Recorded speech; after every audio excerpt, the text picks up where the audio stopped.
Good morning.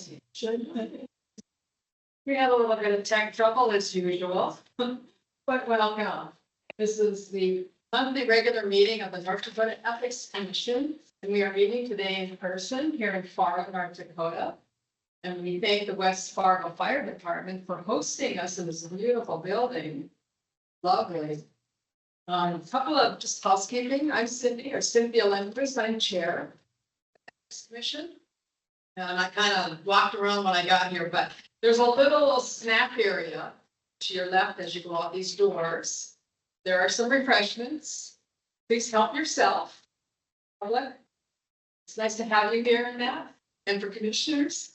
And the fire department did make us some coffee. So please, since this is a public meeting, and I'm going to publicly say I paid for the refreshments. Because we had trouble. See, whatever. I know how it works. But I'm gonna just, in the context, I am the eldest of 14 children. I know how to take care of people. But it's also for the Spirit Lake and Book of Trial. And it's also a cultural thing. No matter what we do, when we get together, we like food, we like beverages, we like to socialize a bit, set the context. We're human beings. It's about relationships. And the work of the Ethics Commission is very, very important. And we have a lot of work to do. It's so me bringing food, refreshments, and that again is for me. It's cultural. That's the eldest daughter, and that. So please help yourself and enjoy yourself and understand why I did that. Outside of being the chair of the Ethics Commission, and with all state funds. I'm also going to just take a moment to ask each of the commissioners and our staff to just introduce themselves and say where they're from.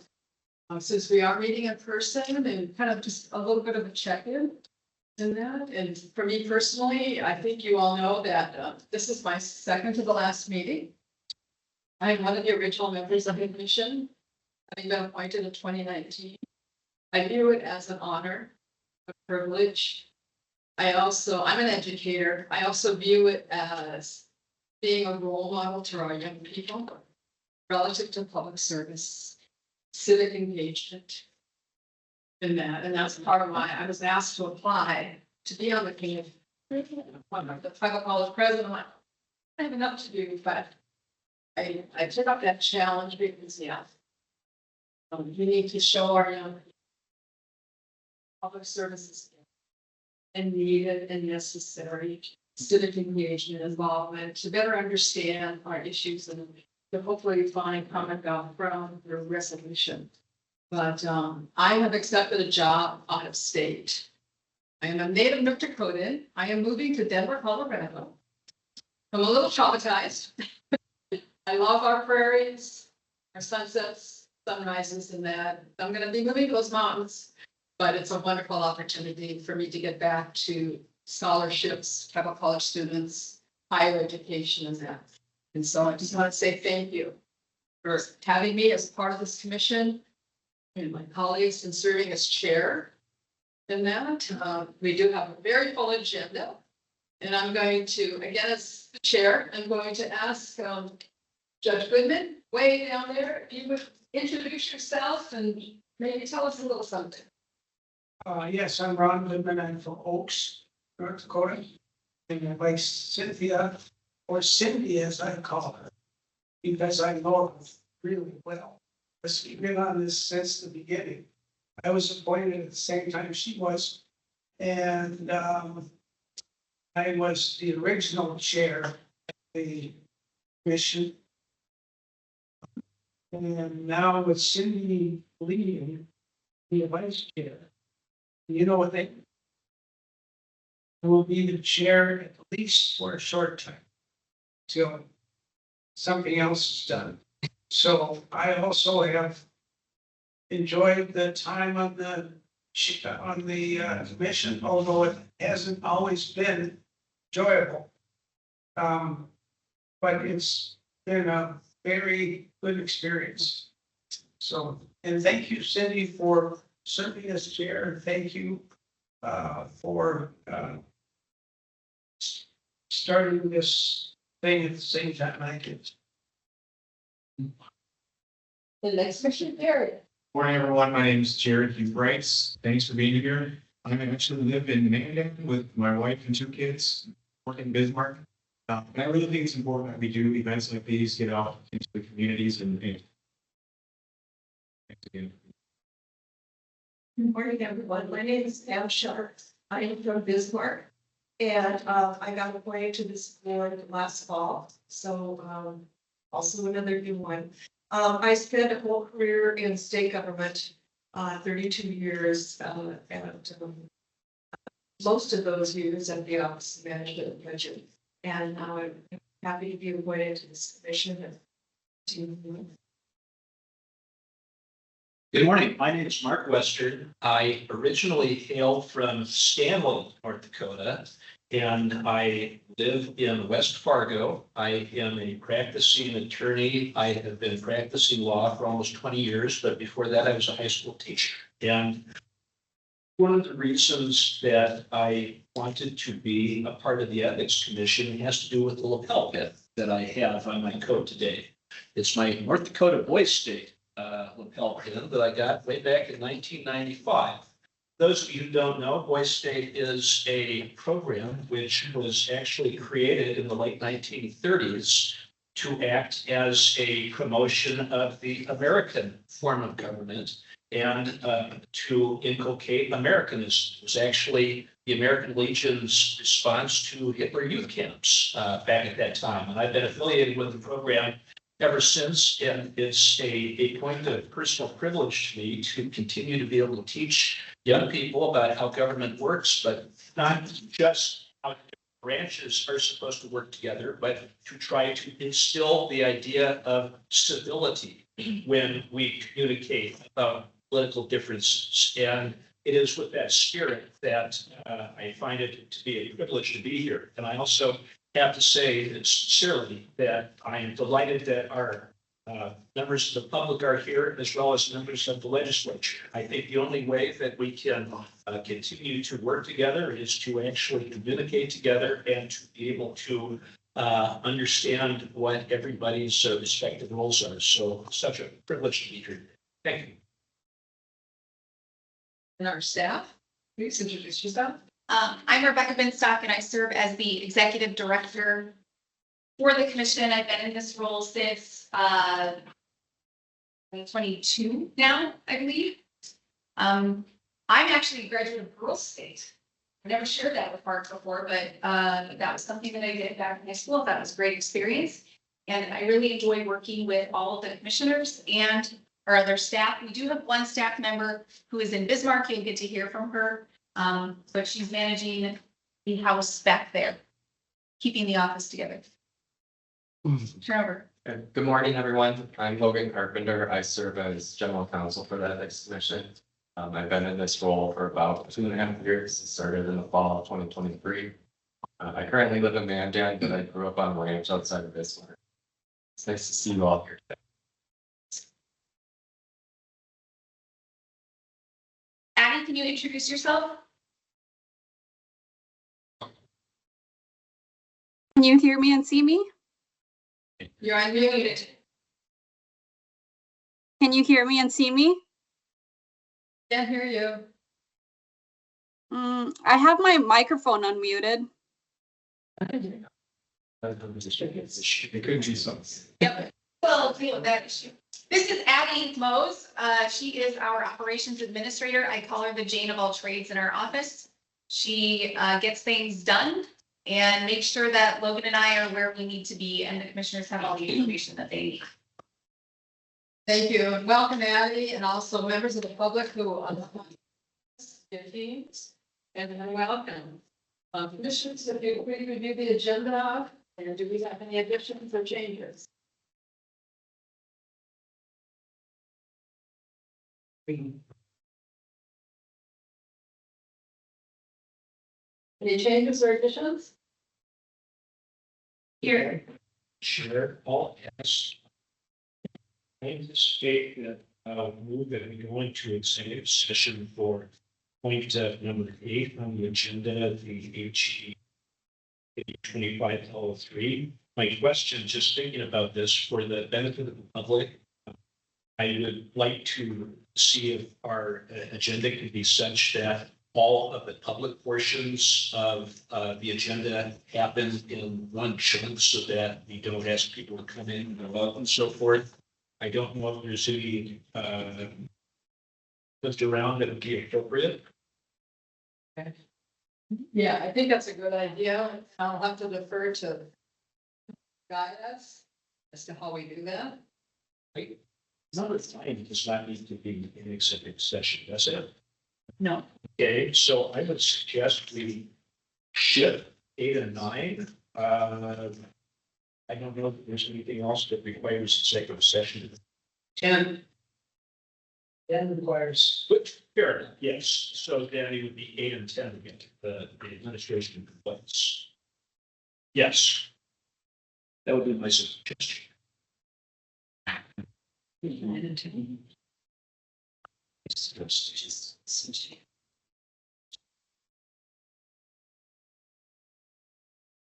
So we will just switch 8 and items 8 and 9. Any other changes or additions? Madam Chair, before we talk about item 8, I would like to insert an additional agenda item, if that is okay, which is an update for the commission on the appointment process. I did forget to include that, but would like to update the commission on how that's going. And where will we insert that? After 7, before we go to 9.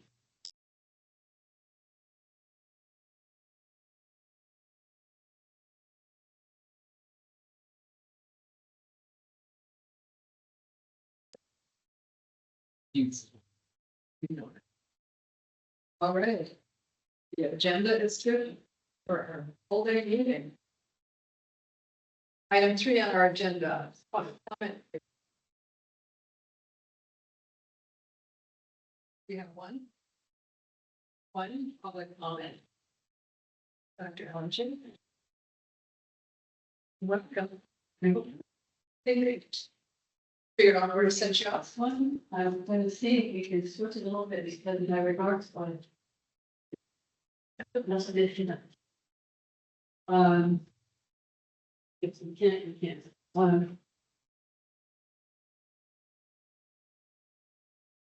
I have one of the people that got us here today. I had 2 copies later. Some of them taken Thanksgiving week, you pass them around. And if you can't accept them as gifts, I'll pick them up later on. Those are opponents for public integrity who started Article 14 in motion. So thank you for this opportunity. there's JP. Yes. Did you hear the next name? North Dakotans for Public Integrity did all the hard work, and then for the campaign trail, we rolled out the badass grants for democracy. I am badass grant number 2. Lynn currently leads the ongoing manifestation. Don't have to have grandchildren, don't have to be female, just have to believe in things like the boys state and girls state believe in. Tim, I just have to say, you are the epitome of transparency. You brought transparency because it's budget process. I understand it, and transparency is one of the 4 key points here. I just want to thank you. So I'm one of the creators of the ethics. It has been a long, hard, joyous journey that began 10 years ago and is far from over. If we have time, and thanks for this, tell you more of the origin story. They say to begin with the end in mind, but in the interest of time, I'm going to begin with the end.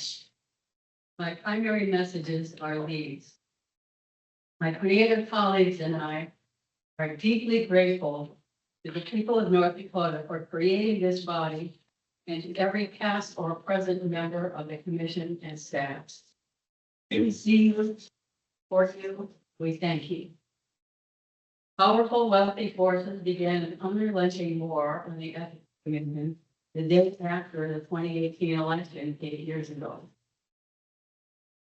Actually, before that, they were declaring war on us. They include major national and state businesses, and in fact, the quasi-political side of the Catholic Church. Reflecting such influences, legislature and the executive branch. I want to blame everybody, but I'm not going to do it. As it turns out, the legislature acted in ways, some of the leadership or whatever, that deliberately obstructed the commission's work ever since 2019.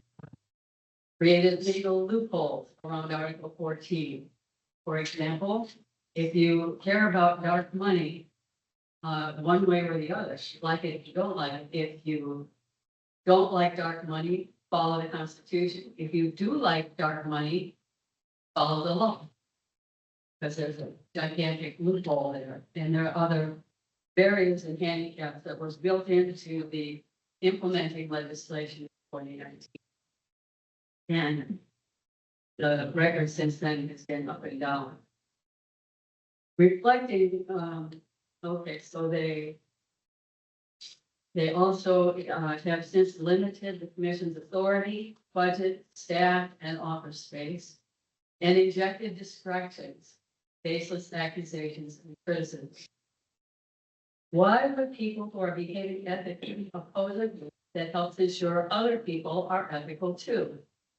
The commission is the answer because they are not behaving ethically. Corruption is not too strong a word for some of the things that we have witnessed and experienced in the last 10 years and before. So a few friends started the process that brings us to today. Despite the opponents, the commission has consistently worked toward constructive partnerships with both the legislature and the executive for too long, in my opinion. There comes a time when opponents bad faith and infidelity to their oath of office makes it impossible for the commission itself to fulfill its constitutional requirements. The people created the commission. The commission is accountable to the people, not the executive, not the legislature. We count on you to be the very exemplar ethical public service. We have watched your evolution as a body. We see a through line of commitment to the mission, stability, and professionalism. We got a little jittery at the thought of near total turnover in 1 year, but so far, so good. I just want to remind you that who are new, that the trials and tribulations may be to you, that is our promise, and so far eternal. Finally, unless you're moved to some stories, we will do whatever we can to support your efforts to achieve a reasonable staffing level. The state is getting 4 times what it's paying for, 2 times from the exceptional quality of their work, and 2 times from the overnightage they're pulling even outside of legislative session. And you deserve more too. We're gonna see that. So thank you very much for your service. Thank you for your leadership. You are already making a big difference and the people appreciate it very much. Any questions? Well, let you to identify yourself. Of course. Thank you. My name is Ellen Chaffee. I'm a resident of Bismarck. I've had a full career in North Dakota higher education, executive level in several situations. And since I left Valley City State, I've been working with boards of trustees around the country on good governance.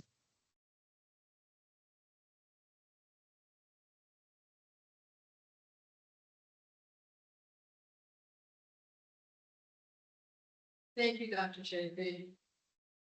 My colleague gave me a comment to say, and I want to give him credit because some people say This is hard for me to say as a Dakota native of North Dakota, that the United States always refers to the founding fathers. And so I think probably here in North Dakota, we, the North Dakota Ethics Commission, can probably say we are the product of founding grandmothers.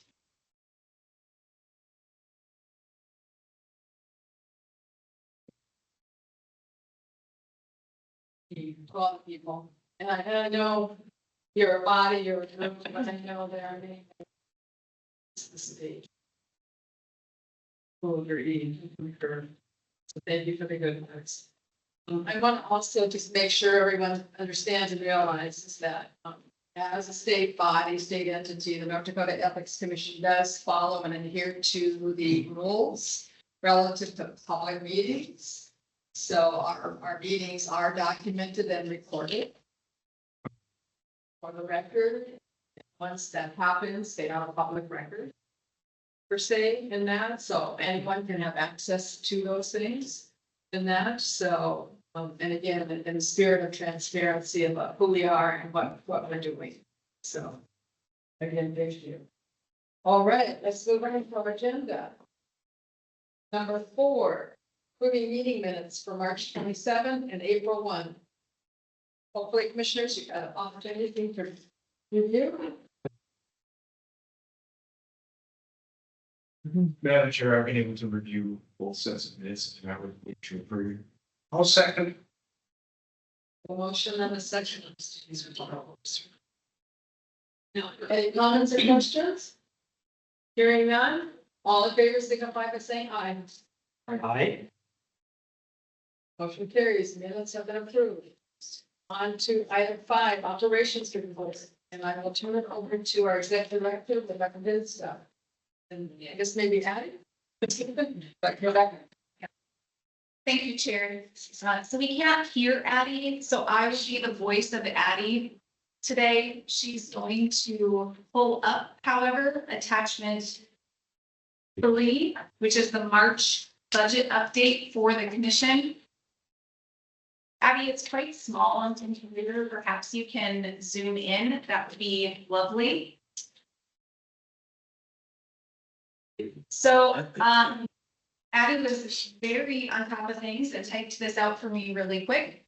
But again, as I usually do, I can go into questions, answer questions if needed. So our current appropriation is sitting at $1,384,716. This does include intern funding from OMB. I will touch base later in the agenda on intern funding. But that is a little bit more than the legislative appropriation because we've received those additional $5,000 approximately from OMB. Expenditures in the month of March, you can see Addie is right on cue, scrolling down. Totaled a little under 46,000, 45,867, bringing our total expenditures for the biennium to 445,739. We have a remaining balance for the biennium of 938,977. You will see that there. If we go to what our estimated expenditures for the remainder of the biennium is, you will see that we have an ending balance of approximately 8,394. Some things that we need to note or that I want to note. As always, this number does fluctuate. If you remember, last month it was much smaller than 8,000. And the professional fees and services budget stayed the same. We are waiting for a bill from our investigator, so there will be a change to that. And then as to the outside counsel budget, that also did not change. So just for more public information, you will see in our professional fees and services, we have those expenditures noted, but we also have the additional outside counsel. This is where we tapped into the statewide litigation pool because this was for litigation purposes. And right now in our discussions with the AG's office, there's a $25,000 earmark to the commission.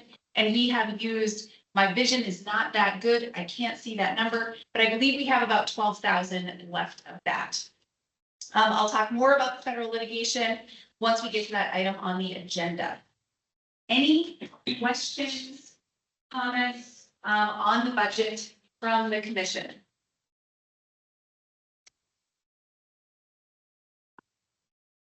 Hearing none? Continue. So that takes care of the budget update. I'm then going to move to the filing and case management report. So Abby, if you can pull up attachment 4.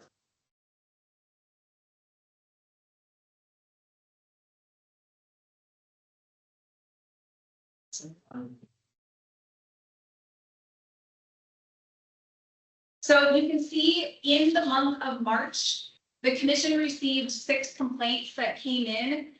We did not receive any quasi judicial forms. We did receive 4 conflict of interest forms. So just to be for public information, conflict of interest forms are forms that are filed and available on the commission's website. These are forms that are filed by regulatory boards or executive members of the executive branch that they had a conflict of interest or a potential conflict of interest. And this form demonstrates to the public how that conflict was managed. This doesn't mean a bad thing. This is actually a good thing that these are coming in. It demonstrates that potential conflicts of interest in state government decisions are being managed and how they are managed. That form outlines how that happens. Just this morning, I believe we received 7 of them before 8 a.m. Those will go up obviously on the website. The quasi judicial forms, conflict of interest forms, and meeting notices are all available on the commission's website.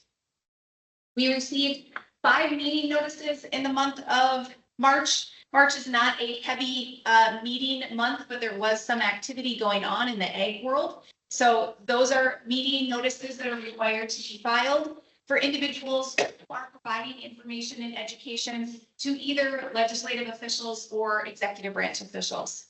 The commission dismissed 4 complaints. We did not settle any complaints in the month of March, and we have 42 pending complaints. You will see once we get down to the complaint portion of the meeting, we have a number of them that are ready for summary dismissal. So the pending complaints did go up slightly from the month of February, but it should go down once we move to April. Any questions on that report? Any chance we can have the graphics on those sites? Apparently, no. So they say that it has to be on one. Okay. But you should have paper copy. Okay. I was just for the benefit. Yes, I understand. Yeah, that's unfortunate. Any questions on the case management report?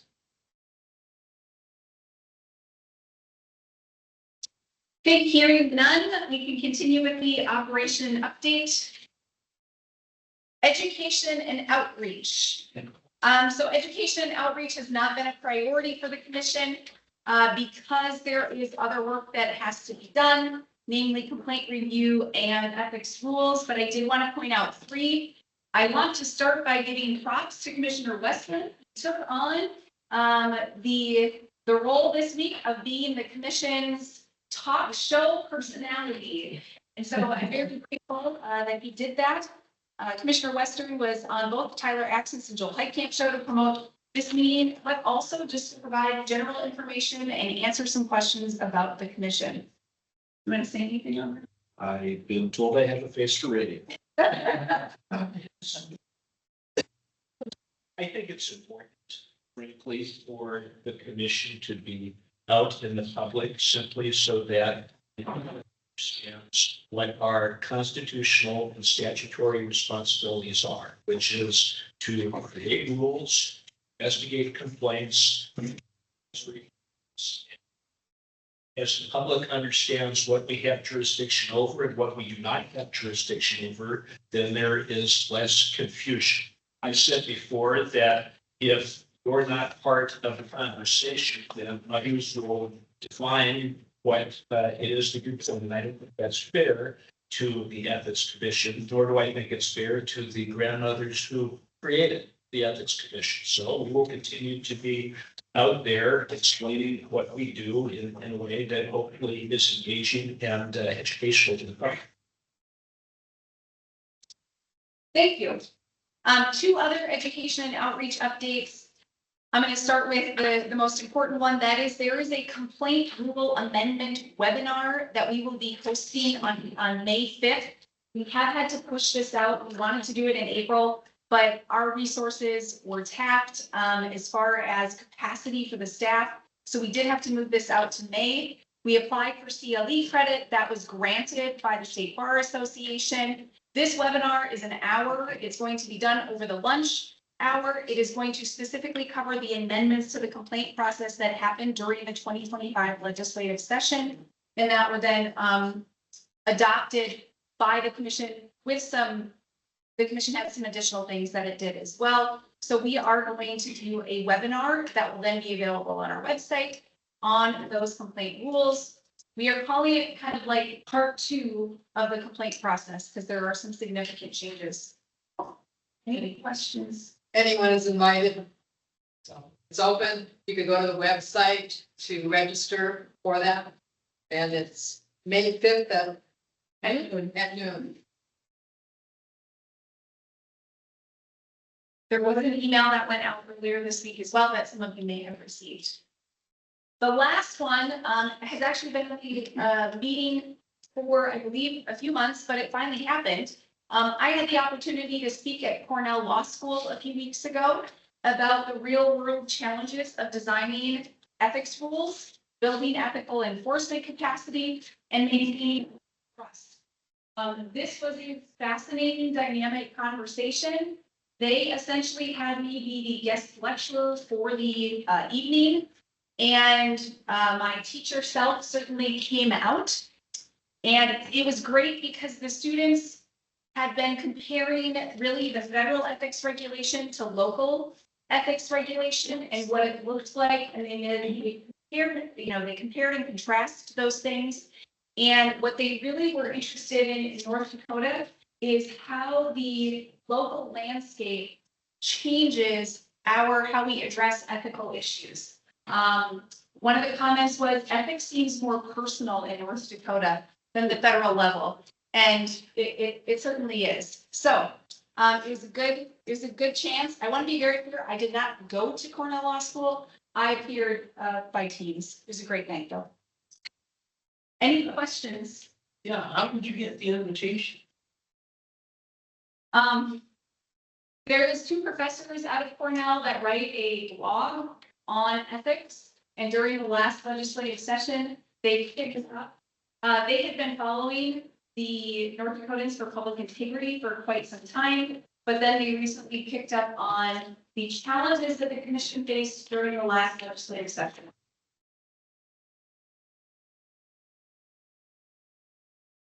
So maybe the lesson learned is there's people paying attention to North Dakota across the country. Which we have seen, right? Because there's Koval as well. So without any other questions, I will move on to the human resources update. And yeah, sorry. You used the term COVAL. I think you should explain that. Yes, so the Ethics Commission attends our annual Koval conference, which is Conference on Governmental Ethics Laws. Right? Did I get that right? They're not very good at acronyms, but at that conference, Commissioner Sharp, myself, General Counsel Carpenter, and our Operations Administrator, Ms. Mose, attended. And we do that on a yearly basis with many commissioners will be attending this coming year in December. It's a national organization for ethics bodies across the country, plus Canada. It's really a wonderful opportunity to see what's going on across the country in other states, how they're doing things, lessons learned, and sharing of ideas or templates or frameworks and stuff for the work. It's really fun and interesting.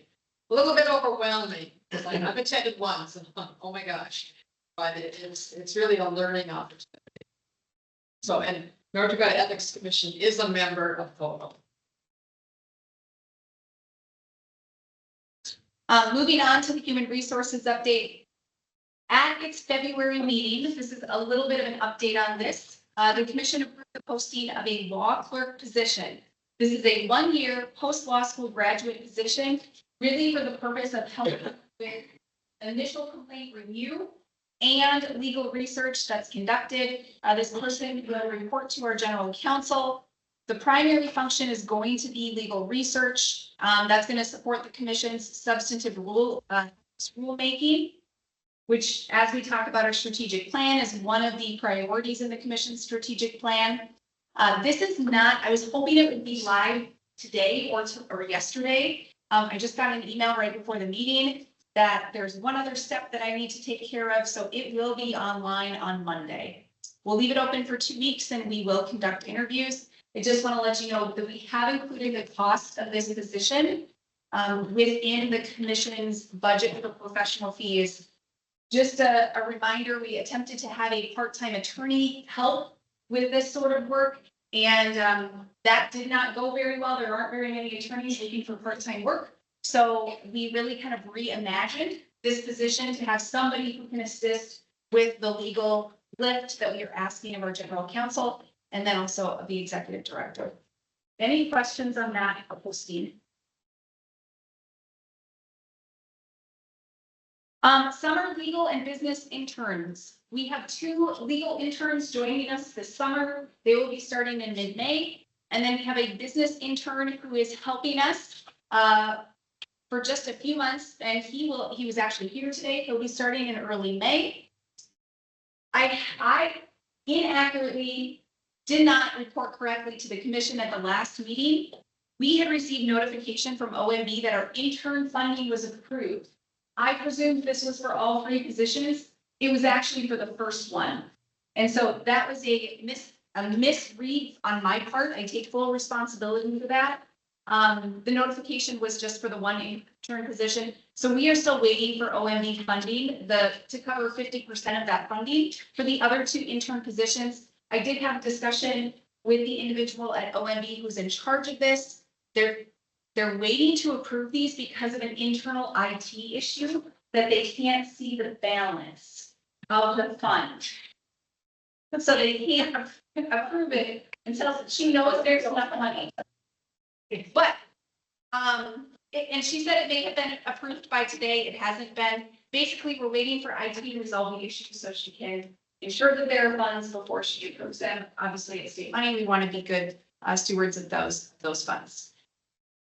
Rebecca, do you have to send Pam back?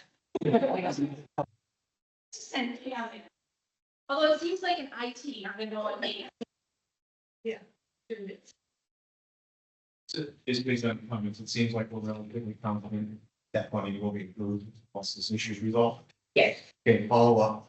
It also sounds like all 3 interns will be looking before our meeting next month, or our May meeting. Yes.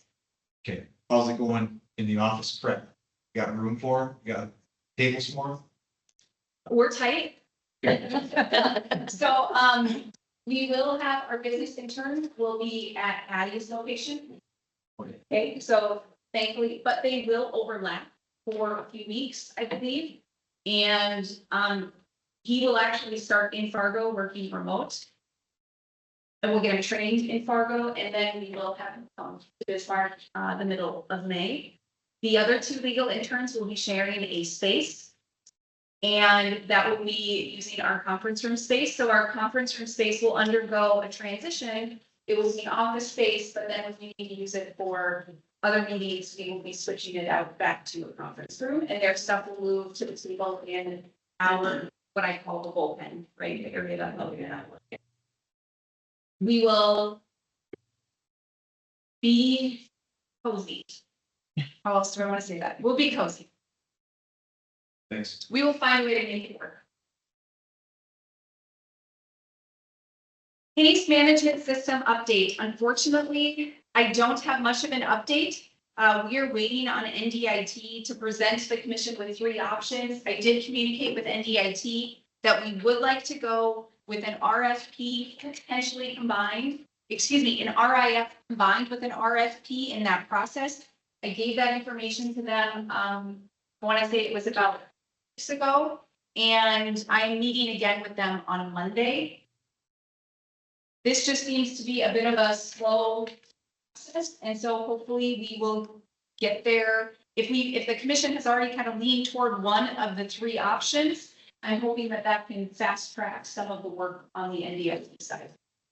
For the benefit of the public, case management system issue, the legislature had approved $50,000 in the 25 session for case management.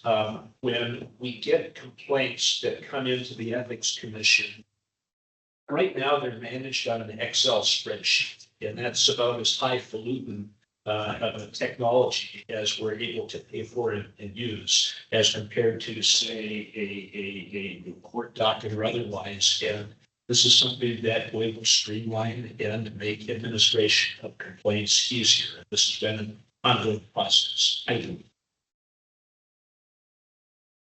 Rick, I hate to do this to you, but the two acronyms you use, are RFP and I don't think the other ones. RIF. RIF. Maybe you can define those. Yep, so an RIF is a call, it's a request for information, where an RFP is a request for a proposal. Pam has mentioned that Commissioner Sharp has mentioned that we could potentially do these together. So I proposed that to NDIT to streamline the process. Really what we're asking for in the RFP is, this is the problem, what is your potential solution? However, we have provided NDIT with the New Mexico docketing system and said, make this. Make this. This is what we want. It's simple. Just since the last meeting, since the March meeting, I sent to NDIT the spec sheets from the New Mexico project. In other words, the actual contracts, the scope of work that New Mexico used in order to build their case management system. Another word for it is docketing system. In the legal field, that's what we use. We want everything to be numbered, be publicly accessible to the commissioners. So that's what those two things are, Ron, or Commissioner Goodman. Call me, Ron.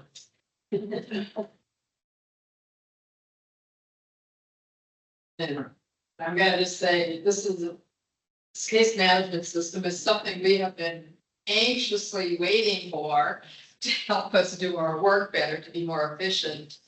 And just hearing again, it seems like NDIT is somewhat, I don't know if they're backlogged or whatever, but it's like, can we get this done, please? Because it would really help with the management of the complaints. And I think not necessarily expediting things, but just overall. So hopefully we will continue to push to get this done. Hearing no other questions, I'll move on to the website update. This has been an ongoing discussion with all state agencies over the last few months. On Monday, Addie and I received an email that indicated that the deadline, which was today, now has been moved out by 1 year. So, I mean, yay, I guess. However, thankfully, the Ethics Commission's website with patch updates and work from Addie is 95% compliant, which means that we are within the thumbs up percentage for ADA and is considered adequate for ADA compliance. So we're going to continue once Victoria has access to our website. That's another thing that we are waiting on approval from NDIT to get her access. We'll fix the things that we know are still issues with that 5%. Any questions on that? Maybe just remind people, who's Victoria? Oh, Victoria is a communication specialist with OMB, who is helping us with communications and is helping with the website.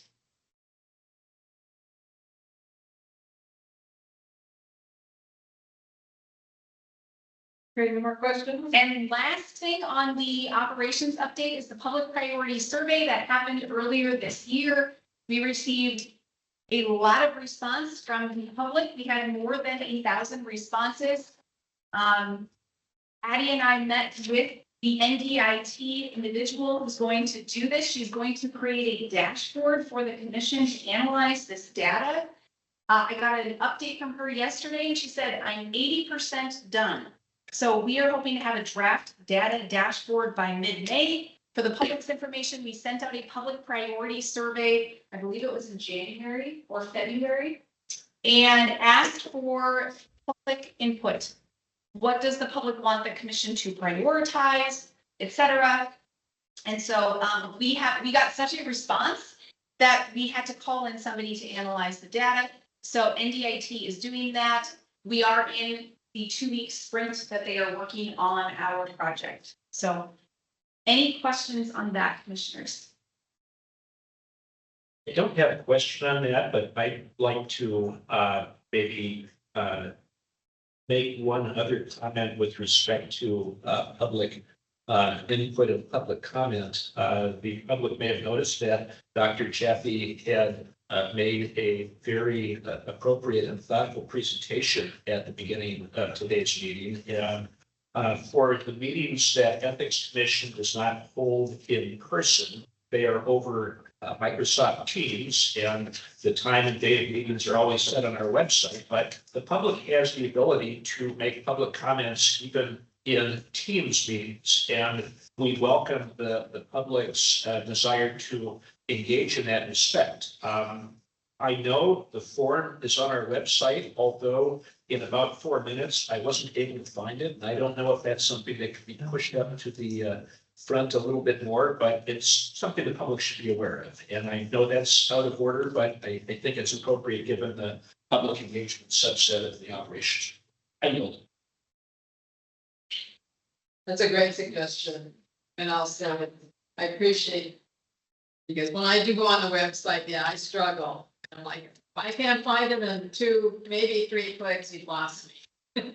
And I get really, really frustrated. And then I start digging into other things. Like, oh, what's this? Whatever.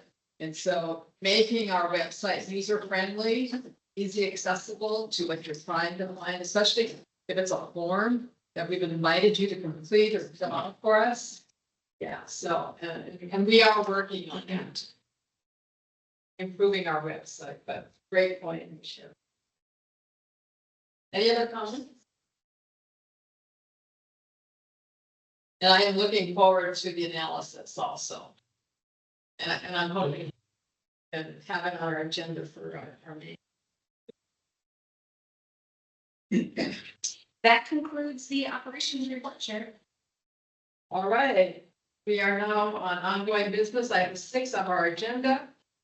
First item under ongoing business is projections for the 27-29 budget requests.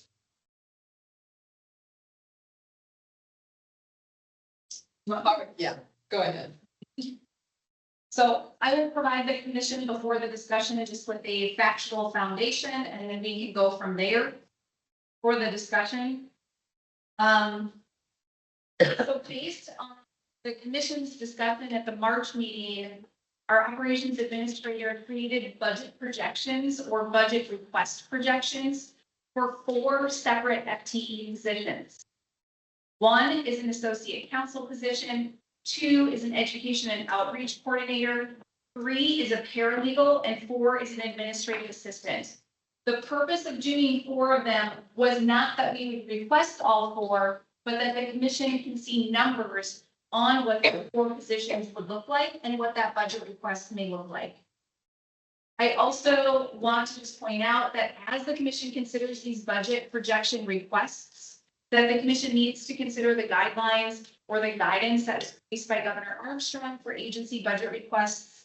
Or I'm going to use air quotes, small agencies. We are the epitome of a small agency. I have been told we are not the smallest agency, but a very, very small one.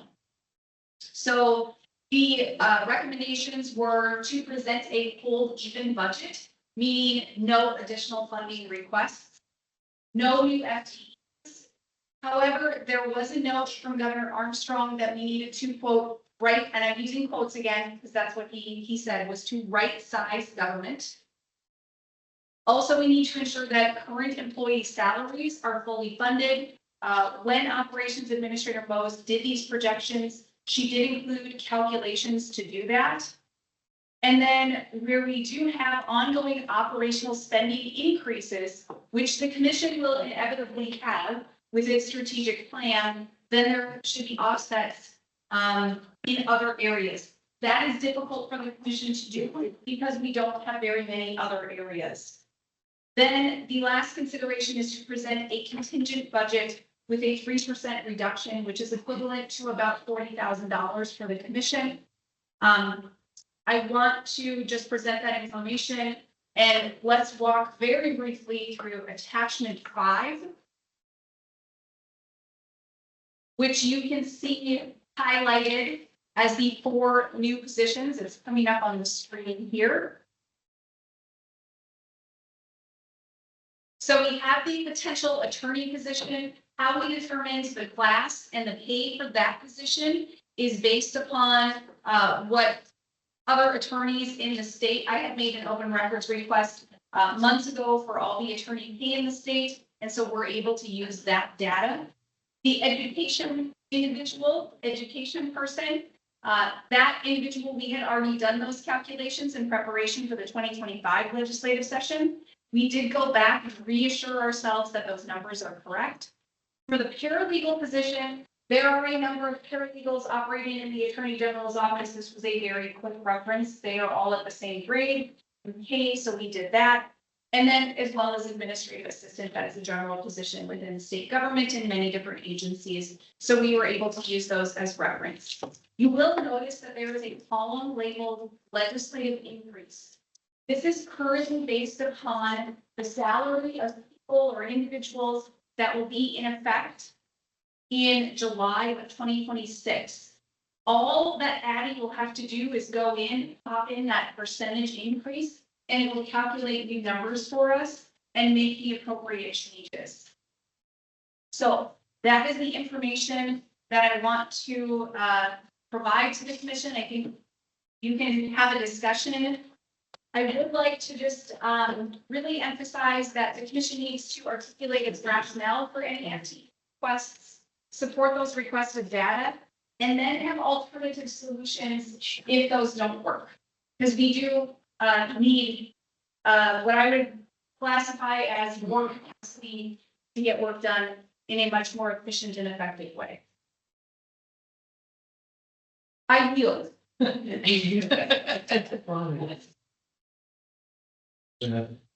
Gary? Thanks. So, first, thanks to the staff. As a person who works in the elaborate spreadsheets, a lot of the hours of my normal day job, I appreciate, especially Addie, if you can hear me out there, all the work that went into this. And I'm the guy who was on our last meeting advocating for more staff and budget for the ethics team. So I would just like to start by saying, I still think it's appropriate for us to advocate for missions needs all.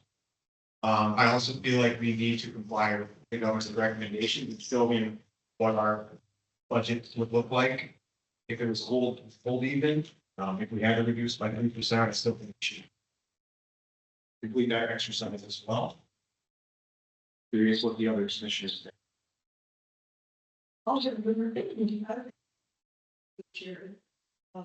need to look at one of these positions and prioritize.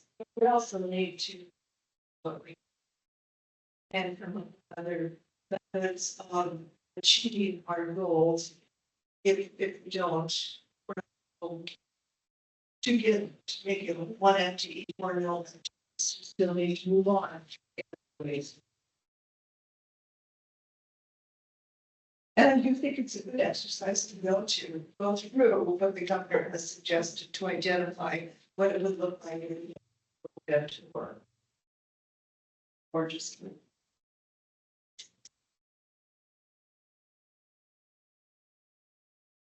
Core responsibilities of the Ethics Commission are the creation of rules and really the administration of complaints. And that is time intensive, work intensive, and having additional capacity in that respect would be able to turn around complaints. I think where I'm sitting right now is a world that this is due end of June, right? In terms of recommendations that go then to, ONB. July. July. July. All right. It seems to me, I would encourage us to have that includes an associate council position in the proposal so that we can reduce the amount of complaints that remain pending. That being said, there may be other places in the budget where we can cut. I know that we send representatives to the national conference every year on ethics commissions. We do that once every biennium as opposed to twice. So the number of people that go to that is having something that, well, has value, something try to do more with less. I think we are one of the smallest state entities, and having a grand total of 3 employees, we are and there is not a lot of things we met up. But those are some thoughts I have as I see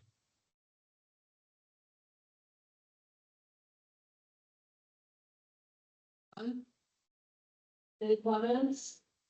Well, I agree with Mark. The last time I checked, Montana had 7 full-time employees. Montana is bigger than we are. And maybe they have more by now, but, you know, I think including at least the attorney position would be in our interest. How that would be received by the governor's office, I don't know. So. And the reason I bring up Montana is because they are bigger than we are, but they are not twice as big as we are in terms of population. In terms of area, I suppose they are, because they're the state, but you know, that's my feeling. Chair, we potentially have Commissioner Feverish. You had kind of done an overview, and I'm hoping that Commissioner Western is handed. It's like we almost planned that. You did not, but if you could maybe kind of give it Just remind us, just yeah. remind us of what we kind of talked about last month as far as capacity of other extensions that are similarly situated.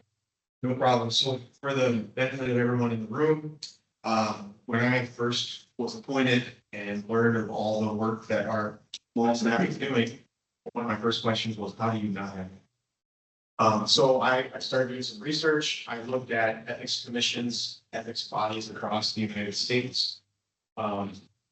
And through my research, I narrowed it down to the most comparable ethics bodies. So the ones that have not necessarily constitutionally founded like ours, but similar core duties to the North Dakota Ethics Commission.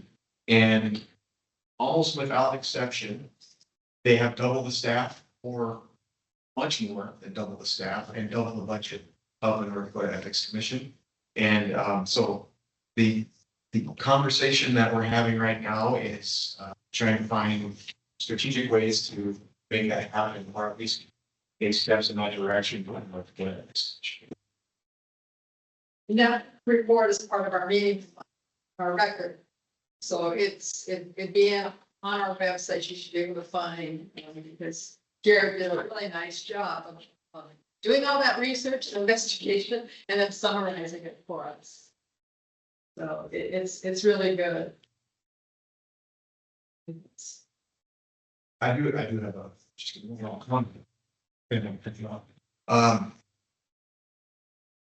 We also, as discussed, that we need to provide data and justification for the request.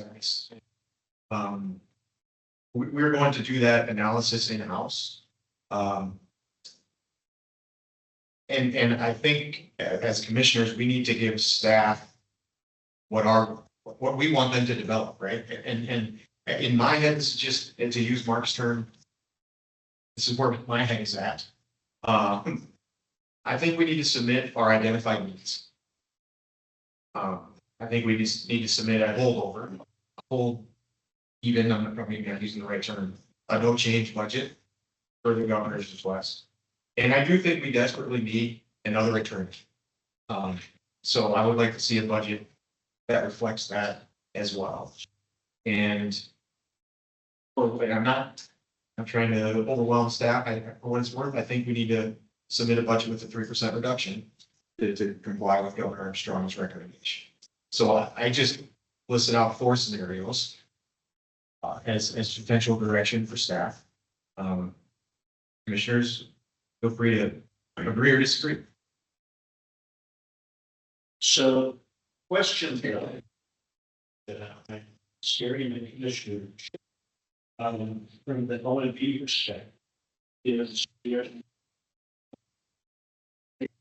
any benefit budget options, what that actually goes through the state, what happens there? You know, the legislature is able to do whatever they please, but the governor's is fine through OMP only makes opportunity one is recommendation. So, and that's a good question. I think the way it's gonna go, and I don't think things have changed too much since I left there, but I'm just asking for a whole budget. So that would be the budget that, you know, the base budget that you present. And then there would be options to prioritize what other things you would want. So perhaps the number one priority for options would be that other legal counsel. And that would be in a package all by itself with all the costs identified right there in that package. Another option that they're requiring would be the 3% cut. How would you identify that? Would you take it from? But you could have other prioritized, other optional packages as well. So maybe number 2 would be the education coordinator. And then OMB will see that base budget. They will look at the options. They will make a decision if they're going to add any of those options to the base budget to include it in the governor's budget. And then the legislature will look at that. You see. So how do we turn that into a motion? I wanted to just kind of comment, I have 4 different things written down from what Jared has said. I want to comment on the fact if the commission would like to prioritize having counsel. So what would that do, right? What would be the result of that? 1, instead of having 1 attorney looking at complaints that are coming in, we have 2. So we would like to see what the return on investment would be, right? Is that complaint review should take time, right? Now again, it's going to be somebody who's new, and it is not a straightforward process. So there's going to be some onboarding time, right? But what will be a secondary consequence of that is we have a bucket of money or funds that we have specifically set aside for professional fees. We use that currently for outside counsel on some complaints. If we have some that are older or that are something that Logan or I have a conflict on, something that is needs very specialized focused review, we can reach out to attorneys, independent attorneys, and have them do that work. We currently have, I believe, 2 complaints that are in that process. That is time consuming on my part. It also is difficult from the sense that finding attorneys who do not have conflicts to review ethics commission complaints is a difficult task. If you have a firm that represents a lobbyist or has a lobbyist, represents anybody who is who's regulated by a commission, so they may serve as an assistant attorney general for a board or a commission. If you have 1 attorney in your firm, all of the other attorneys are imputed and conflicted out. So we had a significant struggle finding outside counsel to come in and help with complaint review. That many times takes hours of my time to find somebody. We did have Pat Munson here in Fargo. She was on her own. Didn't have to impute conflicts. And we also can't have anybody who's suing the state or represents other agencies. It's from, we have 2,500 attorneys in the state, actually, I'm not sure exactly how many in the state now, and it gets very small, very quick. But by having in-house counsel, it removes that, right? So if Logan has a conflict, the other attorney can be working. Does Logan's conflict get imputed to Oh, everybody? maybe it would. It might, that's a good question. Under, and I say not conflict in the attorney conflict of interest, the way that we analyze, but under the commission's rules for conflict of interest, that's what I was thinking. I don't think that would impute. But It wouldn't in the traditional sense of potential conflicts under the commission's rules. Like there's a complaint case that I'm recused from now, that's personal conflict versus a client conflict. Yeah. We wouldn't have the client conflict issue because it'd be an attorney solely working for commission as the client. that answers it. So then, what I would say is we have that set money set aside for professional fees, that perhaps that can get dropped lower if we have another in-house counsel so that we're not going outside. It's kind of what we're trying to do with the law clerk position by bringing those funds inside to get work done. Using in-house counsels is much cheaper for the commission than paying outside counsel $300 an hour. And many of them, very few, know how to do the work that we are asking them to do. There is a significant learning curve that goes to it. So that is one way that even if we make the FTE request, we can counterbalance that a little bit with reducing those professional fees. Now, the commission also needs to consider the interplay between the state litigation pool that we may need to. And we've done that in one instance. I'm not sure how that necessarily works, but that would be for litigation, not complaint review. Those are two very distinct things. So additional information for the commission.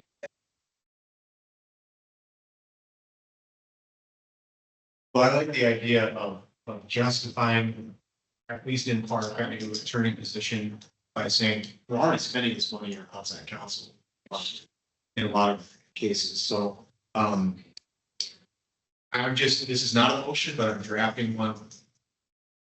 And yeah, I'm looking for your thoughts here. If we were to present the Ethics Commission budget to the governor's office, slide one is here's our base budget, which is the 25-27 budget. Slide two, here's a budget with an attorney added. Slide three, now I'm struggling, how do we incorporate the 3% cut? You know, do we do a slide where we're now just back to the base budget and we've cut 3% without a new attorney? So with that 3% cut, I don't think you have to incorporate it into the whole thing. You just need to identify where that. Okay, the dollar, Dollar. 40,000, right? Yeah. Roughly 40,000. Okay. And then throw out there our identified needs. Here's our budget with all three positions.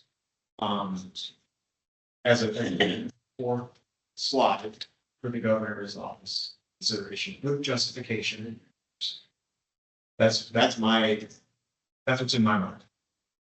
So Commissioner Seabrace, how we will option will basically create deals, right? Like think about it like when you get a car wash and you can like get an upgrade and then you get this with the upgrade and then you get additional things.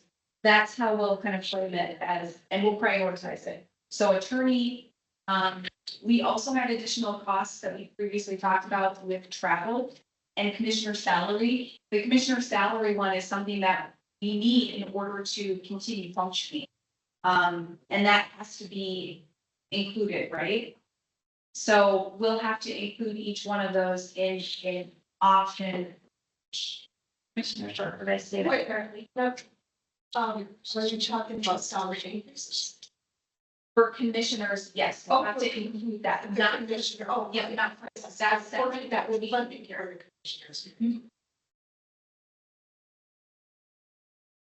All right, I'm gonna jump in now.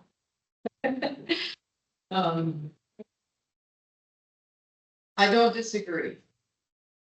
And I like the conversation, but I'm gonna point out the existing budget is extremely lean and has been.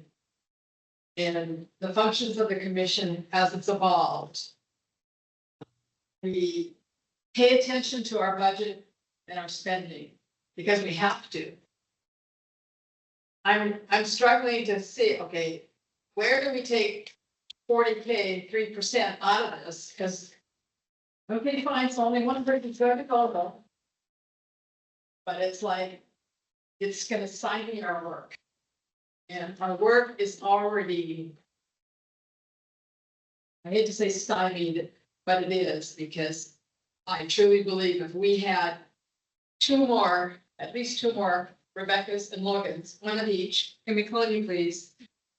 We'd be in a different place. And so how do we, I also asked them if we have to follow the governor's recommendation. And I did not get a clear answer.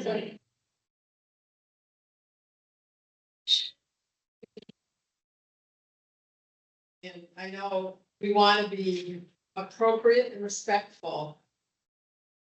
So how do we present a budget? And show them, here's 1.4 million for 2 years for this work. General line. And that we're kind of stuck and we're doing all these creative things already. Get interns, getting OMB to help share that cost to cover this.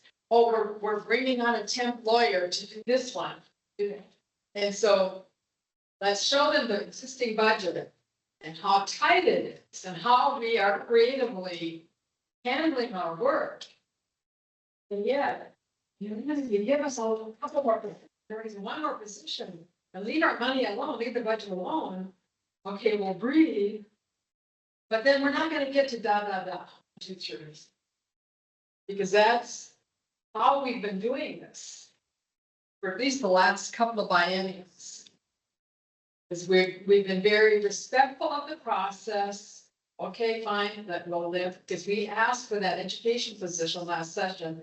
We got turned down. And so we had to set aside that education, which we really think is important. And in many ways, in many levels, and that we can't do it. We just can't do it because we need them to focus on the complaints and the complaint process and addressing those on that. So as we consider this, whatever motion you're gonna create, because again, we have to direct our staff. We're gonna follow our wishes on that. How do we help them do this motion, articulate that clearly? Because it's gonna take a lot of work, number one, but we have some of this documentation. We've been trying to document it for at least 2-3 years relative to, we call this, I hate to say work overload. Because it's not work overload, we're just trying to do our work, but we got these piles or pots that we can't get to because we've got to focus on these. These are the more pressing, the more important. They're not more important because it's all important than that. So somehow we're trying to follow these rules, but we're also, we have to fight for what we believe we need, which is what I think we're trying to do. You know, so we can show them again. Mr. Jared did this research about the other commissions across the country. Look, they got some that. You know, we're not just arbitrarily making this up and be nice to us. That we've got research, we've got data to show what we are, what we're doing, and what we need to continue to do this work, and then to improve this work and the outcomes of this work. So sorry, I don't know if I might have been more. Or you got a motion?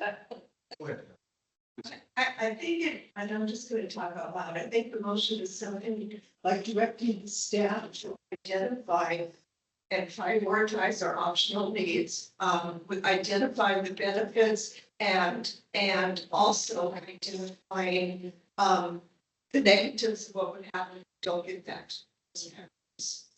Yeah, I listen to you bring up a good point, because we are doing some creative things with one B's health. The litigation fund, a couple other examples where we are actually using a lower budget than our base budget. And so, plan to make a motion, I think our base budget should include some supplements that we have also tacked to our options. So I appreciate that perspective. I agree. In my opinion, it's important to balance what I think we need, and you know what I mean, with the potential of, if it's perceived as not being realistic, then someone will tell us. So that's the balance. I'm in favor of a multi-tiered approach. One of the biggest concerns that I have is how we line revenue in the state by the way general extraction taxes, etc. That is a reality. Even though there's apparently an excursion somewhere going in the east that may have a positive effect on North Dakota. And if we ignore some of those realities, it can be perceived as thumbing our nose at others. I don't think that that's the message that we want to send either. I think that providing a menu with an explanation of how we are doing more with this. But at the same time, saying, if you want us to, but we're already too long, but then here's where that's appropriate. And then based on Commissioner Sharp's comments and understanding of the role of the, I think that some people, but the legislation, all we can do is say best good faith arguments to be done, but still understand that we are part of state government and have to listen to budget recommendation process here. That's, I know, putting the red blanket on some of the comments from the chair. And it is important to identify all our needs too, even though we know we would not get all of our needs, because it's a record of how long we have needed those needs. So. Well, Madam Chair, I'll take a stab at putting a lengthy motion on the table, and I'd be willing to send it to staff so that they have the verbiage. But as it relates to the Ethics Commission's budget request, I move that request include the following options. Number one, a base budget for the whole even budget. That would include all the supplementary funds and other areas where we get dollars from, such as going to those other funds that supplement appropriation. Two, a budget that includes the addition of an attorney. Three, a base budget cut of 3% and what that would impact. And four, our identified needs, which generally include 3 additional FTEs and a corresponding increase in budget. Second. I just want to make a comment.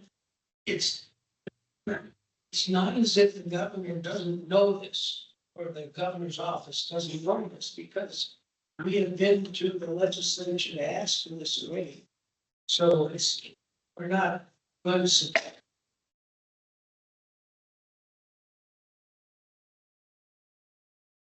Can I clarify? Sure. Commissioner Hebright's For the sake of clarification, I'm assuming that meeting the needs of the commission are those funds that we've already identified, that we've discussed at previous meetings. In order to do the core functions of the commission. And then also the additional funds that we need for an independent audit that we previously discussed. I will get that number in conjunction with the auditor's office. And the other ongoing expenses that we have for operations, as well as an ongoing maintenance of the case management system, we will estimate. Okay. Yes, that's an appropriate clarification. Okay. You've got, You guys. With this note, I'm talking to Patty, she's having a hard time hearing all of you sometimes, so if you could just speak up, I think it's the room. Okay. We're presenting a motion specifically, so we can get it for the record, but just in general. All right, we have a motion on the floor. Any further question or discussion? Under Commissioner motion, what is the appropriate turnaround time to expect to be able to do something that is sufficient to OMB? I know we're on that same timeline. We'll have a regular meeting next month. I don't know if we need to have special meeting, but does staff under the respective direction set up by Commissioner Bright's motion, is this realistic to turn around? Yes. All right, sure. So we have, staff has already done a lot of these calculations. We have a lot of information ready based on the fact that Patty will be gone from the office for several months. And what we typically do and have done in the past is we have held a special meeting to review the final budget submission at the end of June. I believe that's on the calendar that was sent out earlier this year, that's a potential special meeting, just so that the commissioners can focus on that one issue. But we should have a draft ready for the commission's meeting. I think we'll probably be waiting for numbers from NDEC. There you go. All question. All right. Want to read the roll for the vote, please? Yes, Chair Goodman, Vice Chair, sorry. Commissioner P-Bright. Aye. Commissioner Sharp. Aye. Commissioner Western Aye. and Chair Lindquist. Aye. Motion carries. Good discussion, thank you. Good information. And we have an open agenda all day. It is, I got 10:38. I'm going to call for a 5-minute break. We are on item 6, ongoing business on our agenda, and we are at section B, proposed travel disclosure rules. Rebecca or Logan? Are we good? Use? Yeah. Sure, so you'll have attachment 6 is the most current version of the rules. You'll see that it was last updated on April 9th following the March meeting. The commission gave me the directive to update the rules to make the due process portion more clear. So that's what I attempted to do. You'll see on page 2 in the green, I moved it over. On page 3, you'll see the red part. I moved that over to the beginning portion under sanctions. And then just rework the language a little bit. So now you'll see sub 2 under sanctions reads, commission may collect any monetary sanction arising out of this section. The processes that provide the public official with notice of the monetary sanction and a reasonable opportunity to respond. I'll note here that the notice of the monetary sanction and reasonable opportunity to respond. That is what the process is. So court precedent, Supreme Court, North Dakota, wherever you left them interpreting the US Constitution, what due process means is notice and opportunity to respond when you're talking procedurally. So that's the language that we used here, notice of the monetary sanction and the reasonable opportunity to respond. It goes on, these processes include North Dakota Administrative Code Chapter 1150201. That's the commission's complaint process. Then it goes on civil action or by assignment to a collection agency with any cost of collection to be added to the amount owed be paid by the public official. Prior to assigning any payment obligation to a collection agency, the commission shall provide the public official 30-day written notice and an opportunity to respond to the transfer of debt. So notice and opportunity to respond is worked throughout the processes, whether it's a complaint process, there's many opportunities and notices provided throughout that process. Civil action, that's the gold standard of due process in this country, so that's worked in there as well. And then if it's sent into a collection agency, you'll see the notice is provided prior to assigning any payment obligation of a 30-day written notice, an opportunity to respond to the transfer of debt. So try to clarify that as best as we can. Due process is a constitutional guarantee, so the respondent will always have the opportunity for due process because we will do our utmost always to make sure that we are not violating people's constitutional rights. So, work into the rule, but it's also guaranteed by both the U.S. Constitution and the North Dakota Constitution. So I think due process is more than satisfied with the latest iteration of the rule and frankly the original version of the rule as well. A couple other notes. You'll see on page 1 under definitions, 6D. This was made at the last meeting. There was a conversation at the meeting before to add a exception essentially that people don't have to file these travel disclosure statements if it's travel to actively support or oppose a candidate or political party. That was based on a comment from the governor's office. I had concern with the Republican Governors Association. So that would be excluded under the definition of third party funded travel. They also had a concern about confidential travel security issues. So that's also excluded under 6C in the definition of third party funded travel.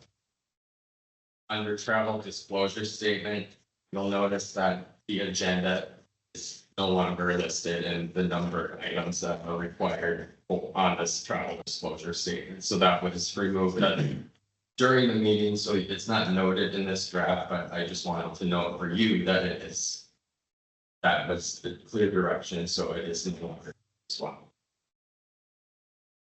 That's my explanation. I guess if you have any questions, happy to answer them. So the biggest issue I think that remains and maybe I can have a little clarification is how wide it is appropriate to stretch the definition of public official for the purposes of providing travel reporting through the Ethics Commission. And I say that knowing that there are some things that we can all reasonably agree ought to be included, which are elected officials. That refers to any member of the legislature, any of the state executive elected officials. And then we've got appointed officials, we've got members of the Ethics Commission, members of the governor's cabinet, and employees of the legislative branch. My question in terms of clarification is how far does the term appointed official stretch into the miasma of boards that exist in the state of North Dakota? And I say that for the commission's appreciation.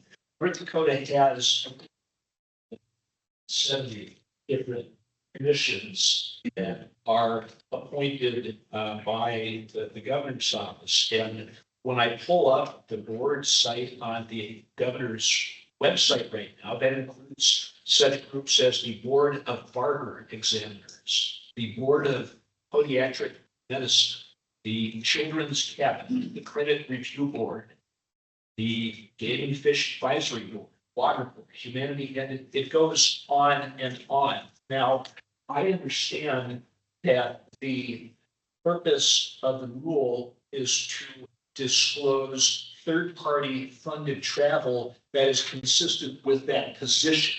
Meaning that if I'm on the state barber board and I get an invitation from the National Barber Board, if that even exists, that they're going to pay for my trip to Washington DC to go chat with a bunch of other barber board members. And I mean, I'm making this example because it's a little bit silly.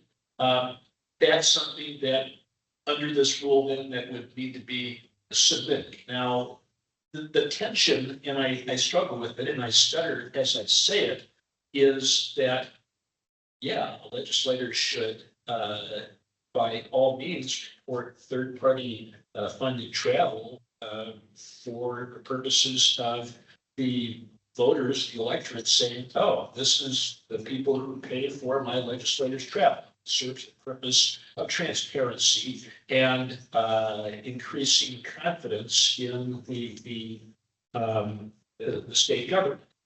How far do we go in a way that's reasonable? And I know that that's a little bit more speech making, but to take us back to the front point, could council, at least as the proposed rule is defined today, as set out in attachment 6, would that include every one of the 170 boards in the state of North Dakota? I assume the answer is yes. Yes, a cautionary yes, because I'm aware the majority of those people are appointed. I think that's the only way people can get on board or commission is they're appointed, like the 5 of you. You're appointed by consensus agreement of the 3 individuals who appoint you. For most boards and commissions, it's 1 individual with the governor. First board has an election where we appoint people. So everybody who's on a board or commission is appointed in some way, to my knowledge. There might be the weird that I'm not aware of where somebody is just selected. Actually, I think there probably is a few where they're selected by the position. So it might be no in those cases, but generally, yes, this will apply to most of those people who serve as a board member or a commissioner on those governing bodies. As it's currently. Okay, so next question, and I think I know the answer. And isn't it true that every one of the individuals who is on every one of these boards, 170 boards, already needs to file a statement of interests with the Secretary of State's office, consistent with what these 3 on the ethics and the state elected officials? Yes.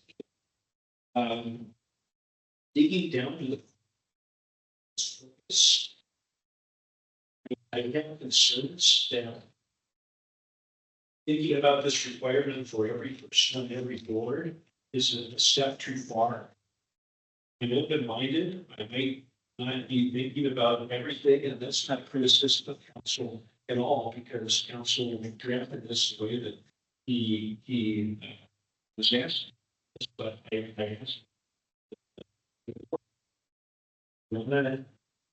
Respect tension between having transparency in government and maybe frustrating individuals who know otherwise. I mean, you know, the likelihood that there's a national barber convention, that's maybe a silly example, but are there other things where if somebody who doesn't have this set out, can we be frustrating or making it more difficult to get people on boards by doing this? What are the unintended effects? I don't know the answer, but I think it's something that we need to consider.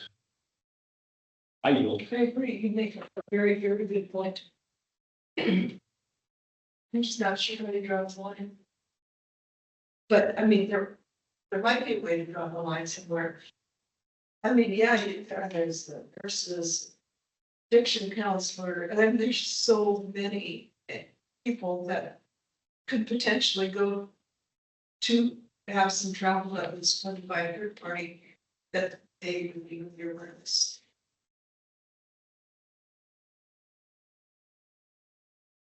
So Mark, we had also had some public comment before last month's meeting surrounding.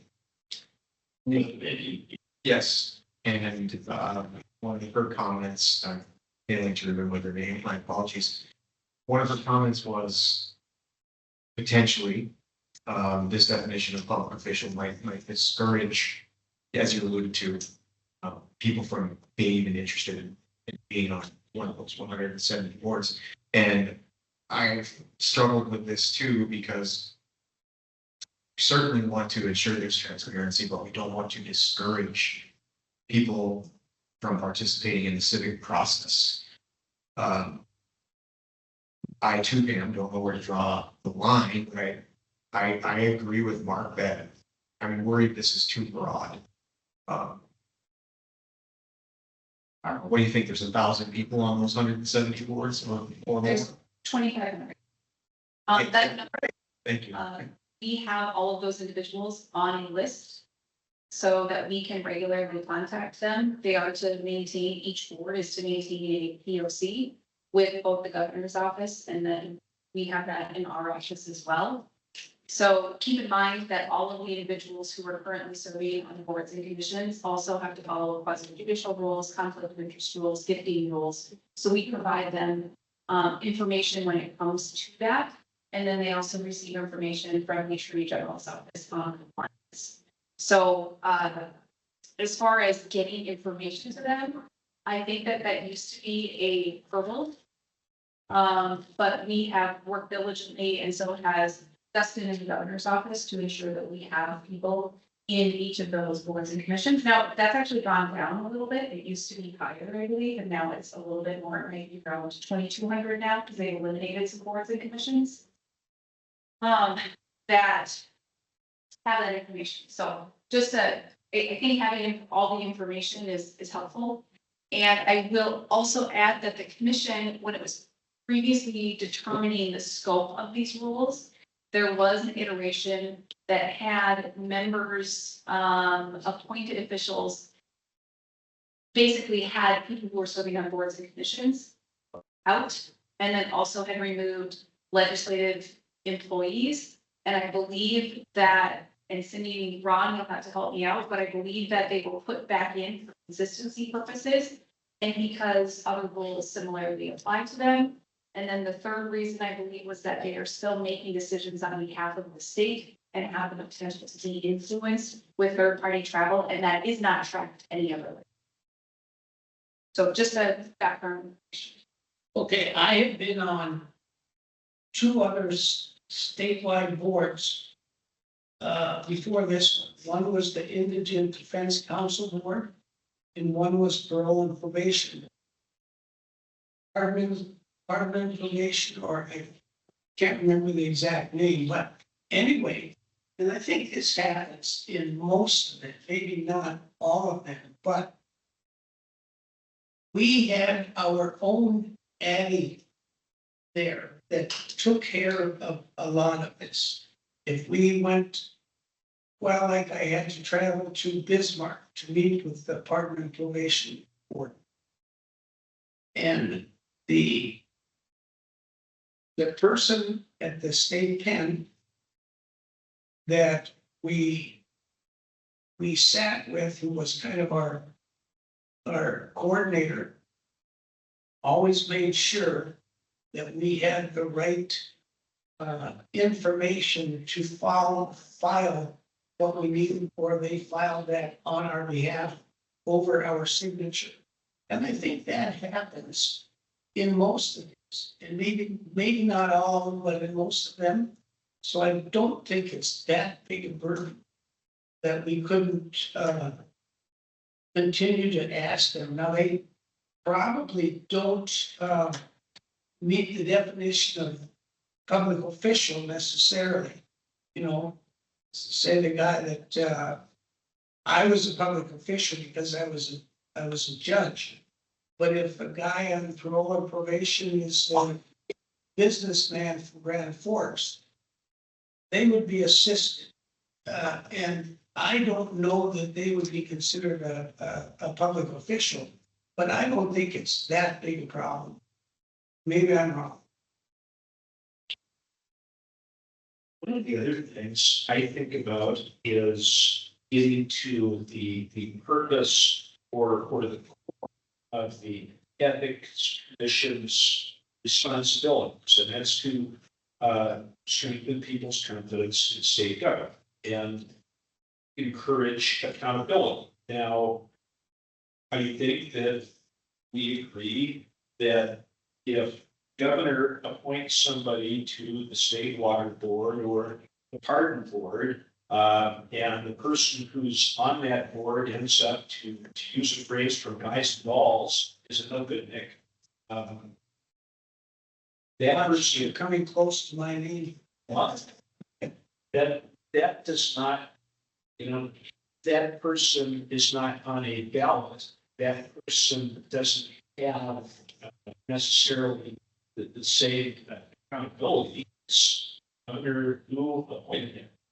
And I appreciate Commissioner Goodman's comments. I'll have to say, in my head, we're going to a ethics magic wand. I would want to clarify is a public official and outside of the ethics commission, and I need to look through the other 167 boards. I think that elected officials, that cabinet members, I don't know how far you get by the legislature and public issue. But yeah, I don't know what knowing that everybody on state boards is already filing statements of interests that are publicly available. Are those two things coterminous? Not necessarily, but I hesitate to think that requiring some member of the state water board or some other board that may be important to the state needs to jump through another group. I do worry about the ability to recruit or retain people who are willing to have civic duty by creating another box to check out. Thank you.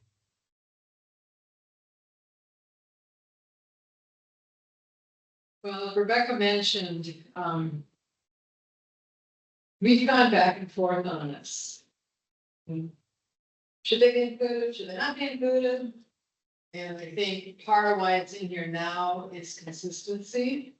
If I recall correctly, I don't recall our history, other than I know 2023 is discussion about travel disclosure rules in there. For me, and because of that history and that, and I think it's been because of circumstances and specific, because we've had some cases. Okay, and again, there's like, lack of information or that lack of knowledge out there about role responsibilities in that. I would rather have it in here, but I'm okay taking it. And then we just see, but we also. You could say, and maybe appoint commissions. Well, And no, because that's too. From a logistical standpoint, I'm understanding the conversation and I think it's the question is, does this deter? Right? I think that's ultimately the question is, does this deter? And of course, if we're going to make a decision based on the question of deterrence, then we want data to back that up. The only way that we would have that is to pass it as is and then see if it deters. And again, there would be a relational maybe separation, right? Where it may not necessarily be that, certainly find a correlation or track that data. I'm not suggesting either way. I'm just saying if that's the question, then you'd want to perhaps have data. Sorry. I'm not trying to really. no, in my world, I look at it almost the other way. we can pass something that doesn't include the other officials and observe whether there's rampant wrongful acts to the interim and assign an added after effect.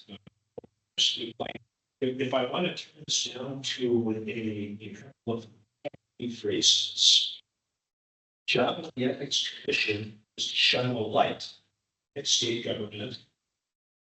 Look around, but it's not necessarily to step on the toes of state government.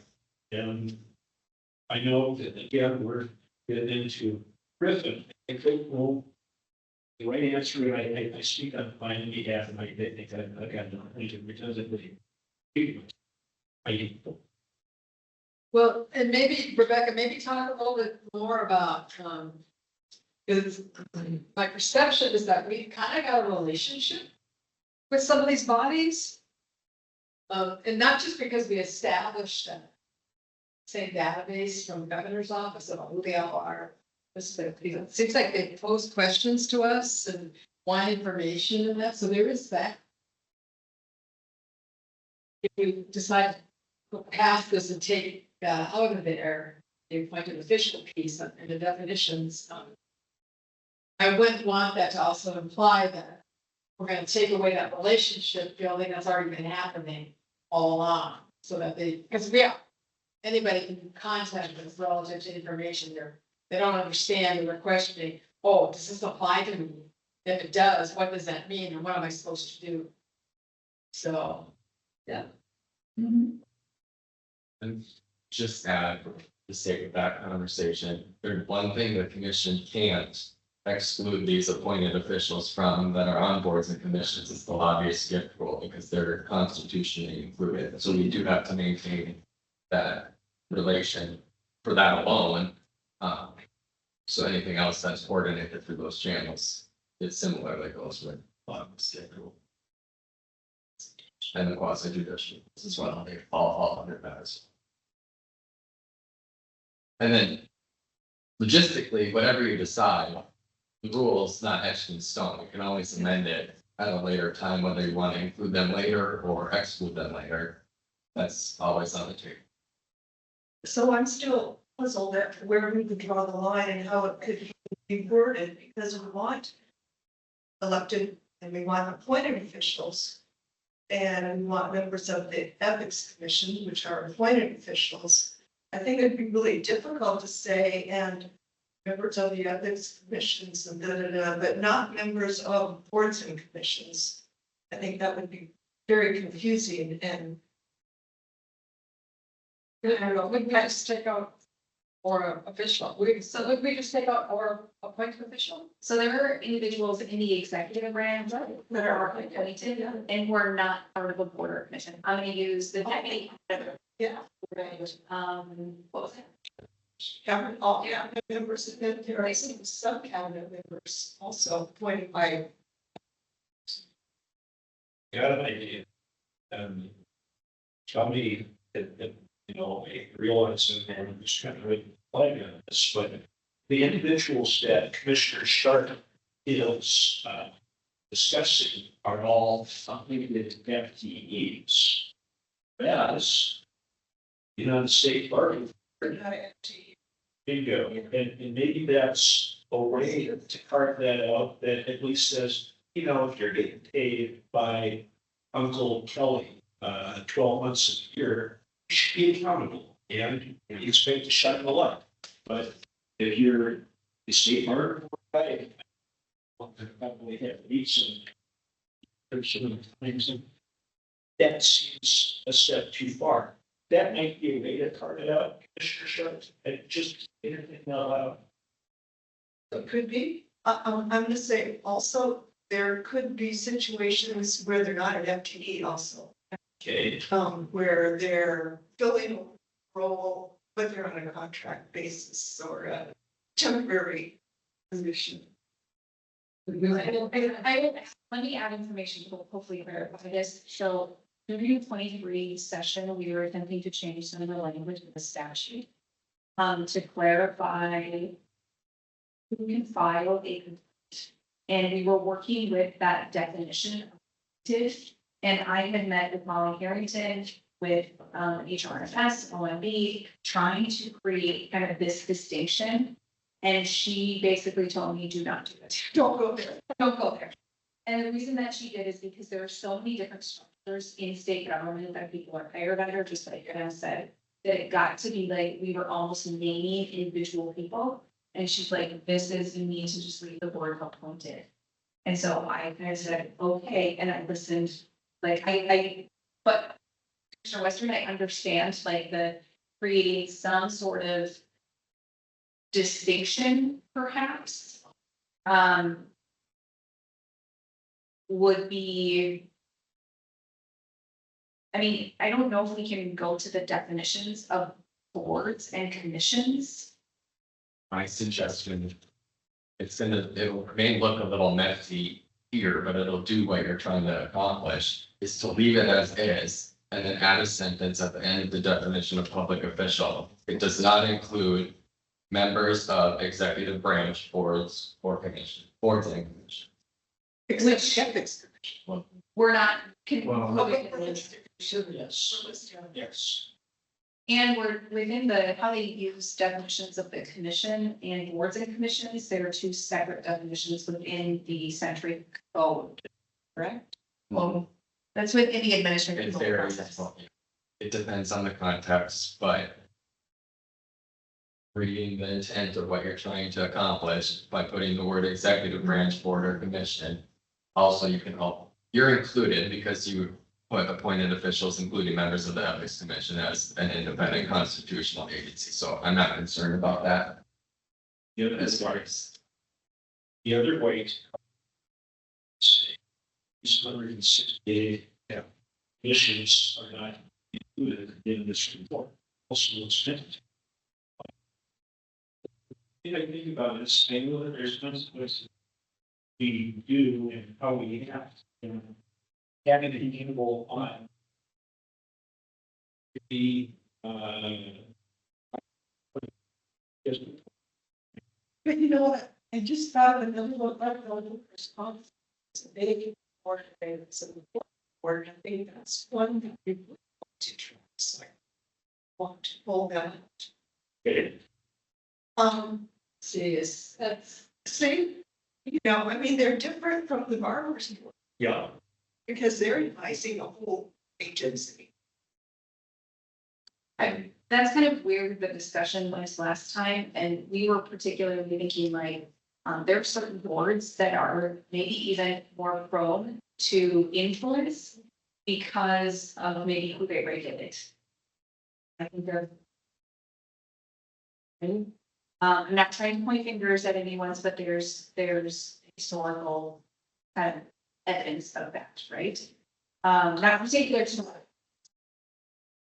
So there are certain ones that you go, yeah, that would be nice to include them. But then how do you pick and choose which ones to include and not to include? I would maybe follow it up with the fact that I don't think there is a national barbers. I mean, I could be wrong, but a lot of the smaller boards and commissions, they aren't the ones who are getting third-party funded travel. Maybe, you know, I look at, for instance, but I look at the Indigenous Defense Commission, right? They do receive third-party funded travel to individuals who are on that commission. And their executive director calls us on a regular basis to have those discussions about whether it's a gift or whether it's not a gift, and he helps them work through that. And so I know that they are receiving those in their capacity. So it's really difficult to break it up. It's just additional information. I appreciate that, and so, again, and, you know, we're having this discussion good day. One way is to have that specifically on itself. Another way is to have that specifically on sin, top tier, Big 10, or, you know, whatever, in state government that.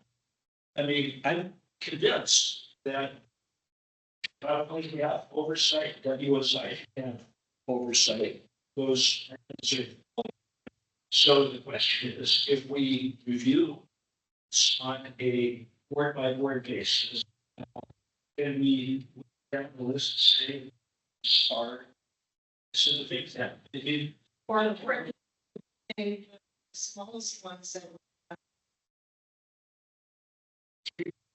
people are so. Doesn't it get us into trouble? Talking, and I'm like, man, I think that's. Isn't too arbitrary? It may be seen as arbitrary based on the justification, you have to create a pretty good record of why you're including some and excluding others. To add to the discussion, I think we should look at the reverse side too. Let's say somebody violates this rule. If there's a member of a commission that's not aware of it, or they don't have full-time staff that's sending these things into the commission, like to our commission, like some boards do. What does the commission do in that context? If you have a violator of the rule, wasn't aware of the rule in the first place? Well, if they come into our office as a complaint, well, now we can work it into the settlement process that maybe for that first violation where somebody's unaware of it, we go and educate them and say, yeah, you need to be filing this when you go on these third-party funded travel trips. And that's the end of it in that context. So now that board member is aware the next time that they travel, they need to file something. So it's not like a trap, but if you're a board member who volunteered service to do something for the state, that you're automatically gonna be fined and feathered by the commission because you violated the travel rule. There's back end pieces that would maybe be easier to work in rather than just picking and choosing who gets to be included. And with those bigger bodies, those are the ones who are gonna probably do third party travel. Right, yes, so. Okay. So I'm just gonna say, let's just leave this alone. That's what. Right, the way it is, and I do want us to do a motion, because I'm like. We've gotten around on this for several years, and we've got this discussion on record. For ourselves, and that, okay, this is probably gonna come up again some other way. But we can fix that too. After we adopt a rule, right? We can change it, we can amend it. Right? I like Logan's statement there about if somebody, if there's a situation where somebody's complaining about it and we find that the person who received this third party's funding had no idea of what our rule was, that we counsel them, whatever, you know. The other thing I thought of is, do we consider the source of the funding? Or does that give us into more weeds? Could take us there. Yeah. Yeah, so for information, there's instances where somebody may be filing this and it's a clear lobbyist gift that they took this third party funded travel. And it was a lobbyist gift in violation of Article 14, so you have a double issue. But then there's the other context of where it's third party funded travel or a perfectly fine educational event. And it's to just inform the public that they went on this educational event and somebody else didn't pay for it. That was the purpose of it, so. There's different funding aspects, then you get into the path grant type situation with the Global Bridges Program that's been very publicly reported. That's technically third party funded travel because it passed through as a grant to the association. But the state wasn't paying for it necessarily. Now, they'd be having to file a form, well, that's also a different fund. So there may be 10, 20 more that we're unaware of how people get their trips. Let's not.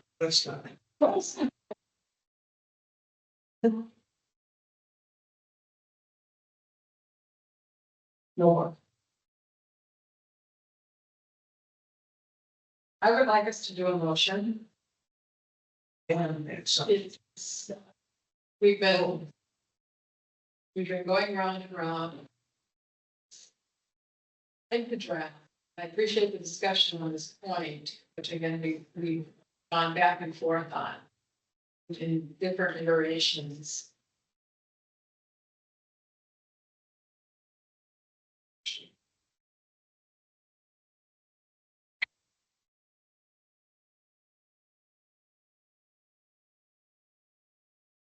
This question's knowledge. If you passed it, the effective dates for the rules. You adopted it today through May 1st, so you haven't told me first, the rule would be effective on July 1st. You wait to do it after May 1st, then it moves to October. As we look at it. We can move it to 2040.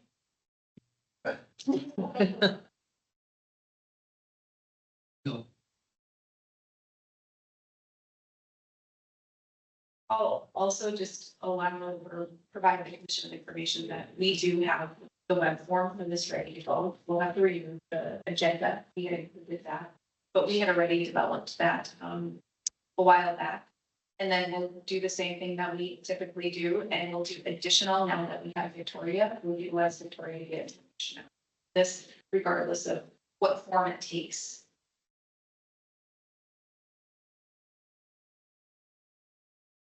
So I just want to be clear. We're saying that this would apply to those 160 odd boards and commissions.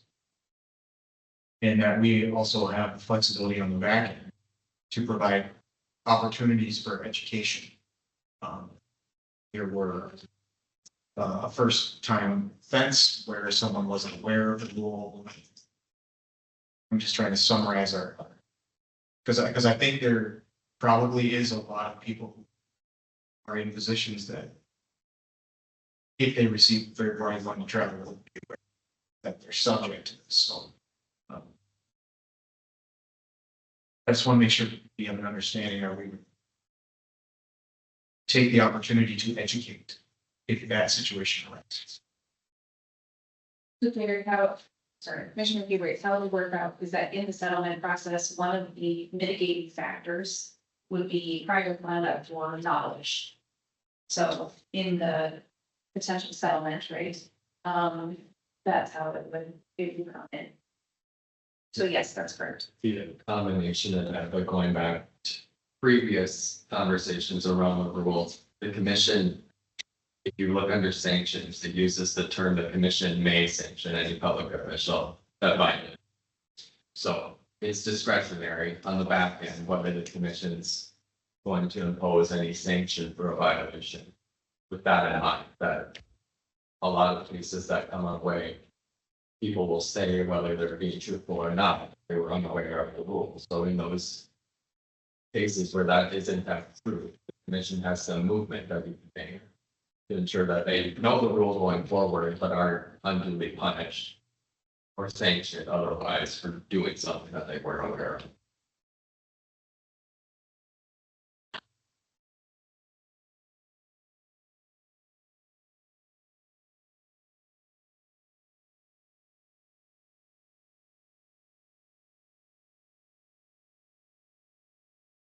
I'm presuming this would be a part, this is passed, this would be like the governor's office that usually appoints. That would be part of, included in whatever training they provide to. We make sure we're the best of.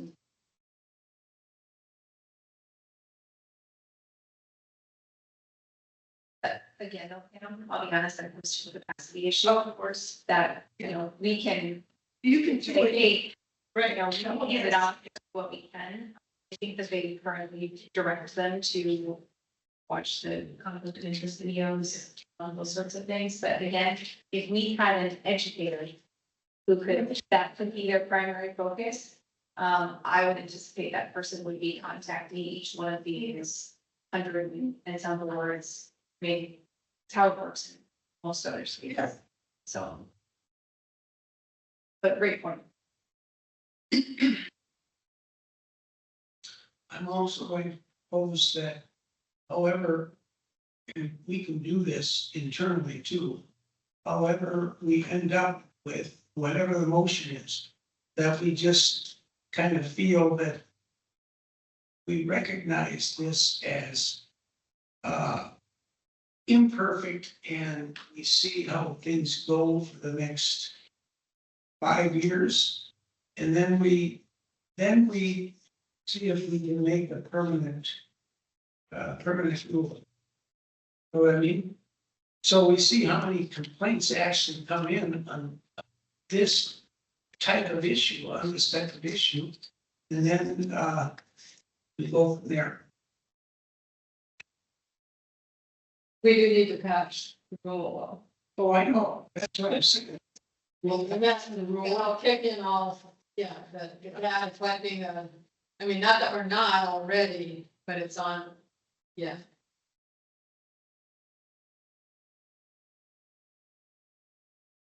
Well, I'll just see what's going on in our mind. I know we've been at this for a long time. It would be nice to get a rule passed. I think we're gonna get some feedback if we pass the rule, and that's an opportunity for us to maybe identify if we need to make changes or not. But if that's where we're at, I just don't know. It would be nice to see how many of these situations arise, right? But I'm genuinely thinking out loud on whether we need to further flesh out what we had discussion we just had about duplication and the broad definition of publication. I know I'm not providing any solutions, Madam Chair. Well, and so we have a public hearing July of 25. That's correct. So we, and then I think we had other comments come in or issues or questions come up regarding this.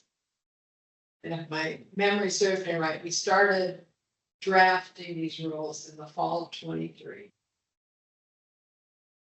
We keep going on and on, and this point that we just discussed about that definition of public official, we've had this several times.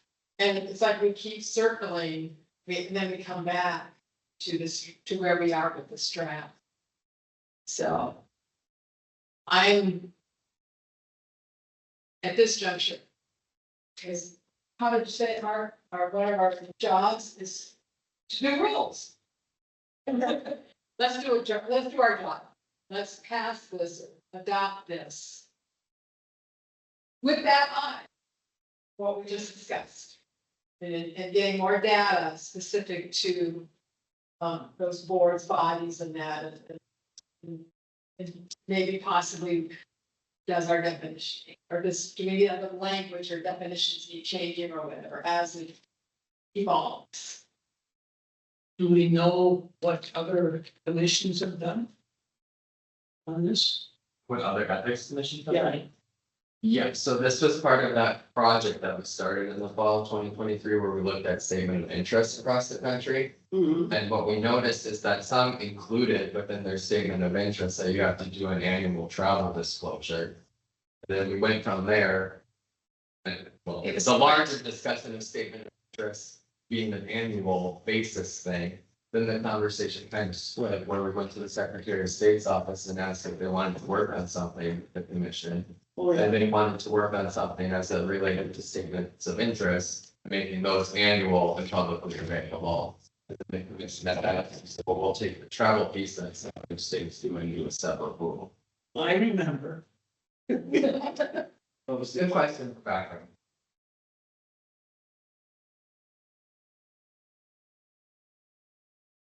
That's a clarifying question. I'm sure you said the comment about the lead duplicative.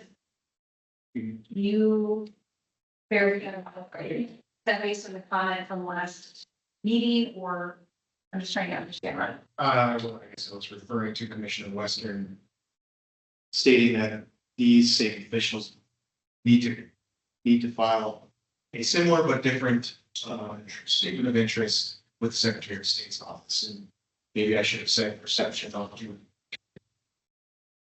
Yeah, see, part of why we got here is because it's not being done. Right. And that statement of interest doesn't get to this. It's, Right. it's, yeah. Thank you.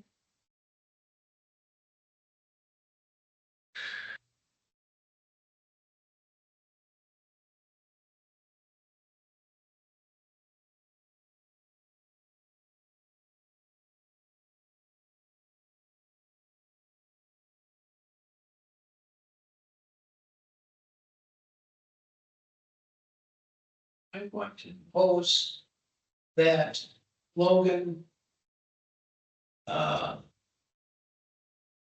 think about all of what we've said and pose a motion for the next meeting. Then we can We're hearing contrary things, so Viewers. What you want me to think about something? You're You're the policy maker. I know, but all of us policymakers have given you all the information we have. And you can then draft at our request. The motion would be to adopt the travel disclosure rules as amended today and publish it in the North Dakota Administrative Rules. That sounds good to me. So So technically, can the chair make a motion? Do we want to do it at this meeting or next meeting because of the time frame?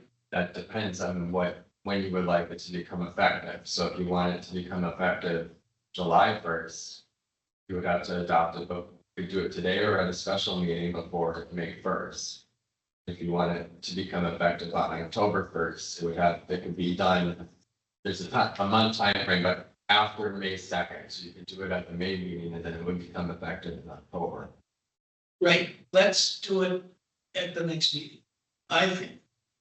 Give us, for two reasons. Number one, it gives us more time to think about it. Doesn't. Huh? Well, it wouldn't, and as far as the rule being implemented, you'd have until May. But once you make a decision on it, and that's your decision, Right, but if we wait until May, that gives you a month. that's right. Gives us a month and it's not effective until October. That's what I'm suggesting.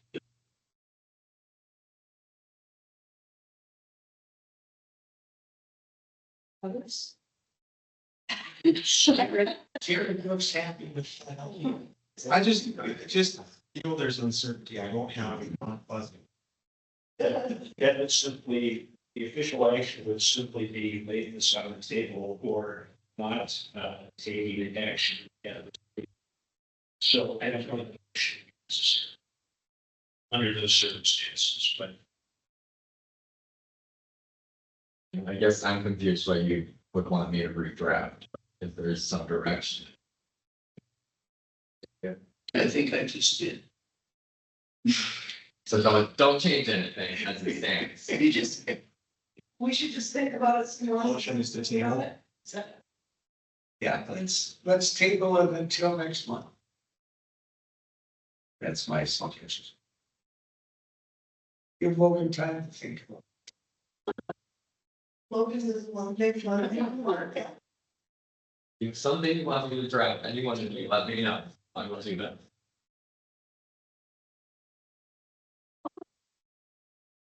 The other administrative relative to delaying this is Andy being. So, yeah, we're bringing in an intern, he's not gonna know. In that, and it's gonna end up putting more. More of a responsibility to the back of it, so. Do the operational thing. Implementation.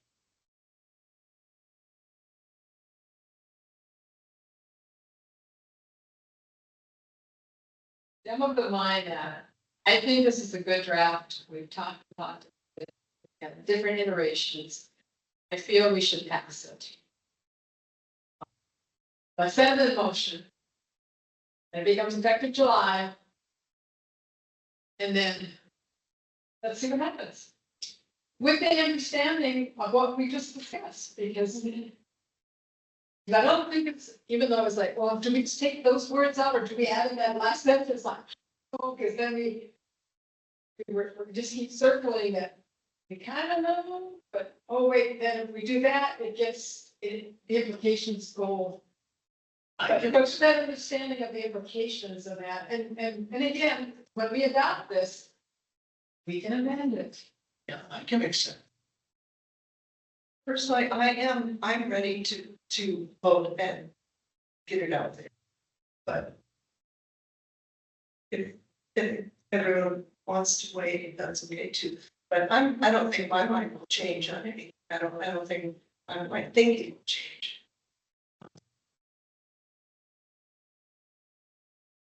I'm fine.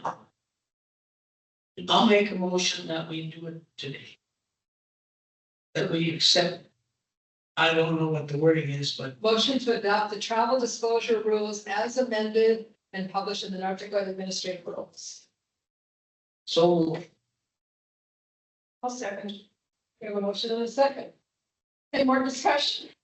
Let me just state, I feel like we do feel like the ethics commission has done the best to respond to public and other comments surrounding this rule. And in the interest of getting a rule out there, which is our job.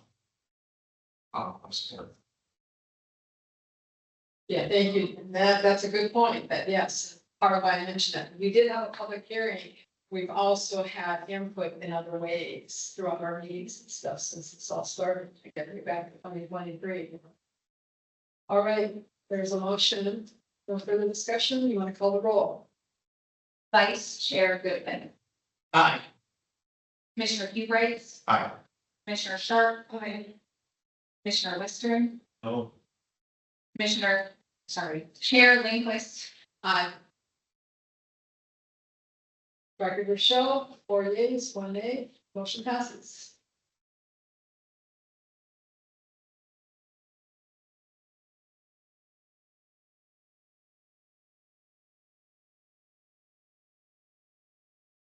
We are now on item C, under ongoing business, item 6 on our agenda. General administration rules. Or proposed general administration rules.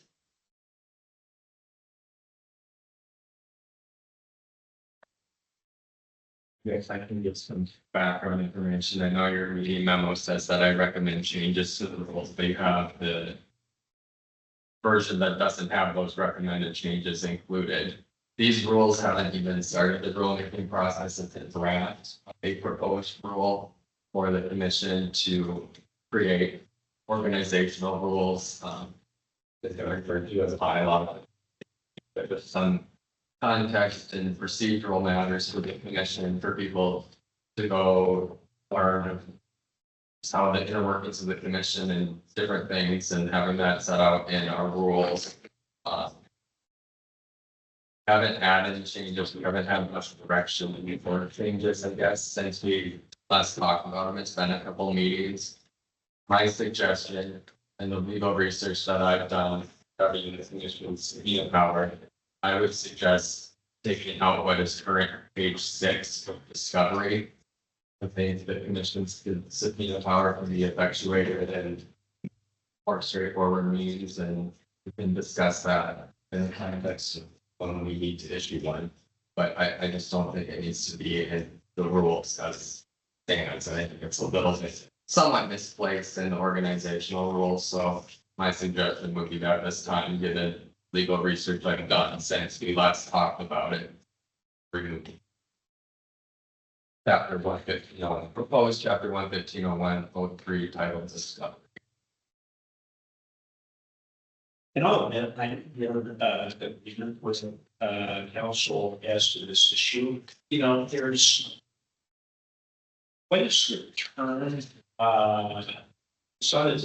term, where you are trying to essentially graft something from one concept onto another concept. And I almost want to use the word bootstrap, but I don't know if that's on point. So 115.0103 is similar to civil discovery.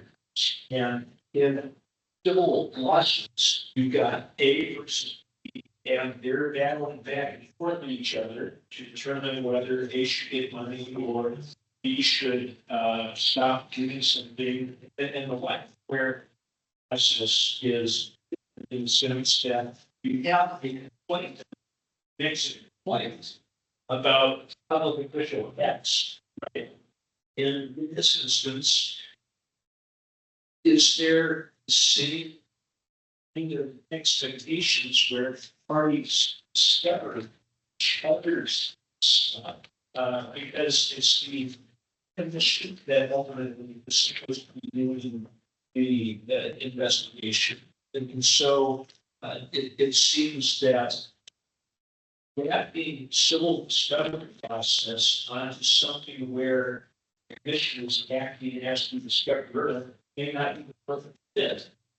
Make as much sense to use a different system. So I think that this makes sense for the reasons I just outlined.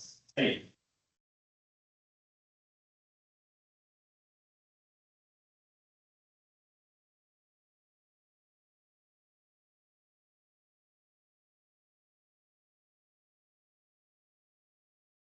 So be to move to omit Karen 1501. And then this has to continue to go through the rulemaking process, you know, and the like. That would be how it would start the rulemaking process, whatever draft form you want to turn into the proposed rules. Would kick off the rulemaking, the procedural rulemaking process would be send out the notice in the newspapers and set a hearing. Yeah. Get formal comments. I would make a motion to omit 150103 from the final proposed rule. I'll second that. Any questions, discussions?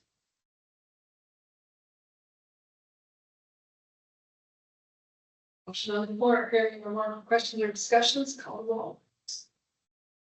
Vice Chair Goodman. Aye. Price.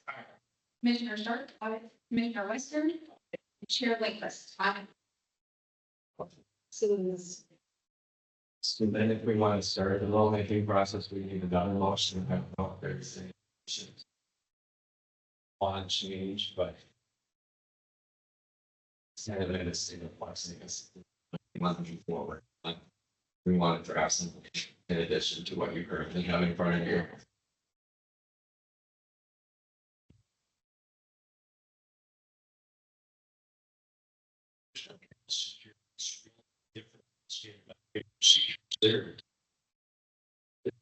Pretty much formalized it in the fingerprint point.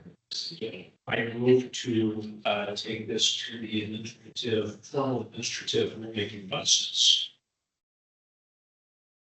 As amended today. I'll second that. So, if I had a portion highlighted, I just scrolled up to it. I guess the question for Rebecca.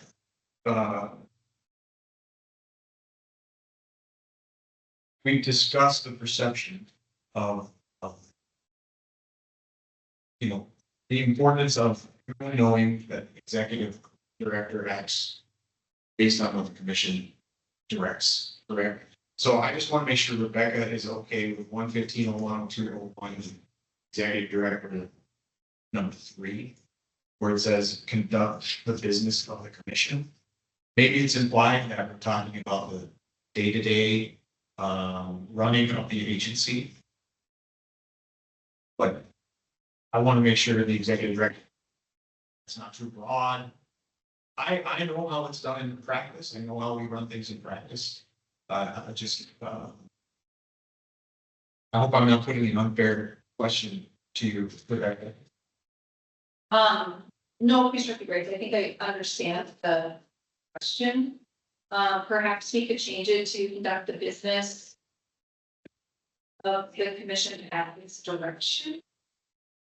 Or I'm also gonna look to Logan to see if there's maybe a way to work that better, but I think I understand what you're getting at. Is that an adjective for business or? As instructed, I think it's just instructed. The business. As directed, something like that. Yes. Certainly, so that is a good way then. I think that was the phrase. I think we want to avoid the appearance that I am doing your job. Yes. And I don't think that was the intention of this thing, but I think a clarification is a good communication point.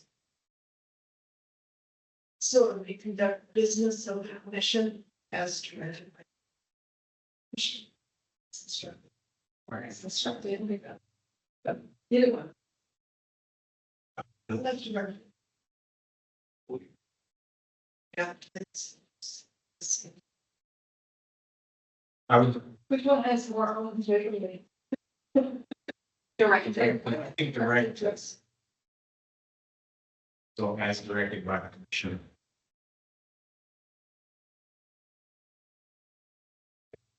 Logan's that. Right, they were questions, discussion. Very good. All along. So before we call the roll, we just ensure that the motion, Mark made the motion, we adopt the. Okay, okay. I didn't do that, but now I remember doing that. Okay. So then the second also applies to that. Now I can call the roll. Okay, Vice Chair Goodman. Commissioner Hubright. Aye. Commissioner Sharp. Aye. Commissioner Western. Aye. And Chair Lindquist.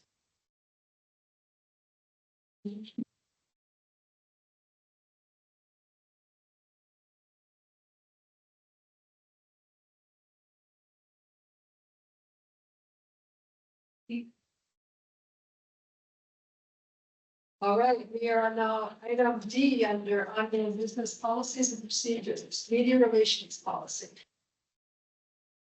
So, commissioners, you will see included in your memo is just the language. I don't need to rehash by any means the media relations policy. This is simply the amendments that happened during the commission's discussion. We were amending on the fly during the last meeting. So I wanted to ensure that the language that we came up with matched the intent of the commission during that discussion. If you've read through it and you have no objections to how it's phrased, then you're good to go. We can move on to the next agenda. So we just wanted to make sure. Yeah, this is what we said, this is what we did. There was a lot going on. Yeah. The recording wasn't very loud. Yeah. Okay, everybody Me too. okay? Yeah, Me too. yes. We're good.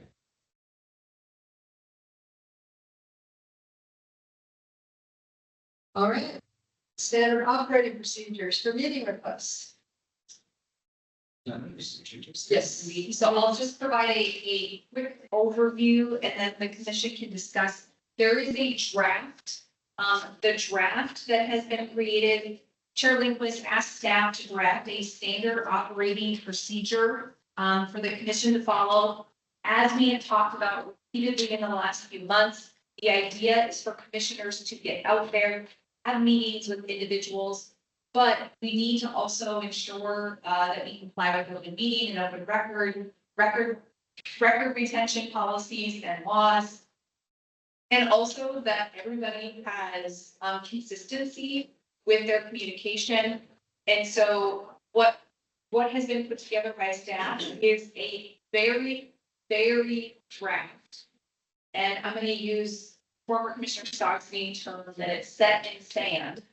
And it's open, but it at least gives us a place to start, for the commission to start with, and then have a discussion. It outlines the purpose of the standard operating procedure. And then walks through when this applies. It applies anytime commissioners are engaging in meetings, communications with external stakeholders. And then there are principles. So we kind of had touched base when we were talking about our strategy, our strategic plan, about values or value statements. This is kind of like our value statements for this particular operating procedure. And then it goes into the actual procedure. There was some discussion about whether to notify both the chair and the executive director when there's a request that comes in, or just the chair. And we opted to, Chair Lindquist opted to include both, just to then facilitate the next level, which is that we can maintain a log of external meetings to ensure that we are following up when appropriate, that if we need to get you guys information or review, that we can go ahead and do that. Otherwise, if the executive director isn't included, they can't facilitate that. So you can read through the rest of it. It literally walks through before the meeting, at the meeting, after the meeting, and then what to do as follow-up with the chair executive director. And I want to emphasize that there may be some tweaks or some, when this is done in practice, we will have to be very cognizant of open meeting and open record requirements, that if two commissioners go and meet, they are simply sending a report back to the chair, but there is no follow-up discussion. The follow-up discussion is at the meeting. So for those things, I just want to, we know that there are some nuances, I guess you could say, to this, but again, it is set in stand. So I think this implicates maybe three different types of hypotheticals. There's a fourth one as we see. Hypothetical number one, I'm asked to go speak at the Bismarck Lions Club about the Ethics Commission in general. Hypothetical number two, Senator X wants to have coffee with me to discuss Ethics Commission stuff as it relates to legislative session 27. And hypothetical three, member of the media Y wants to either visit on background or wants to have a interview on topic X related to the Ethics Commission. As I sit here right now, I don't know that this applies to the member of the media hypothetical, but I do think it applies to the other two. Am I right? Am I missing anything in that respect? I think that's correct. I will say that we use the term external stakeholders, so it may actually implicate the media, but I don't know if that was the intent of it. And then I'm gonna add a fourth thing that will inevitably happen, and I hope it happens, is that one of you guys is gonna be walking down the hallway at the Capitol, and somebody's gonna say, Pam, I wanna talk to you about something that just happened in a hearing. So that's also, something that is going to happen, and we want to happen. So, good summer. Madam Chair. So first, I would like more time to think through this, make notes. I completely agree it would be great to have a team approach to this, so that we're all trying to come from the same place. So I just want to start by saying, couple questions. What if I initiate? What if I call my reps in my center? Say, I'd love to talk to you guys about the ethics commission. If you're willing to. Good point, and for me, it would be, are you doing that on your own as a commissioner? Or you're doing that as you told us? Yeah, true. Whatever, and maybe it's a specific issue or a route, whatever. Yeah, but just, I think part of it for me is having the procedure, so we all know what that is. You're gonna be onboarding another new member soon. And that way you have it, and there's gonna be all kinds of scenarios, and for me, it's, everybody has that understanding, know what it is.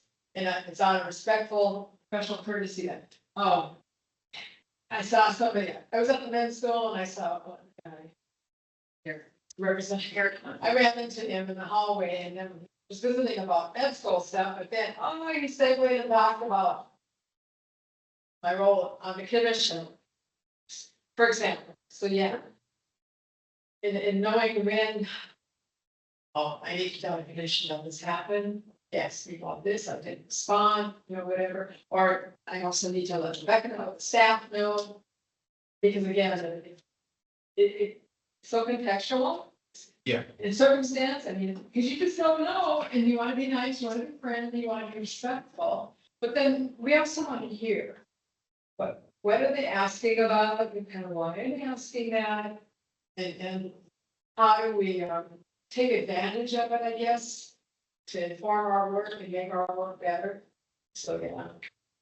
Yeah, so the other example is very similar to that. I happen to live in Mandan and I work in Bismarck. I presume I will be at the Capitol somewhat regular basis during the upcoming legislative session, perhaps Van too.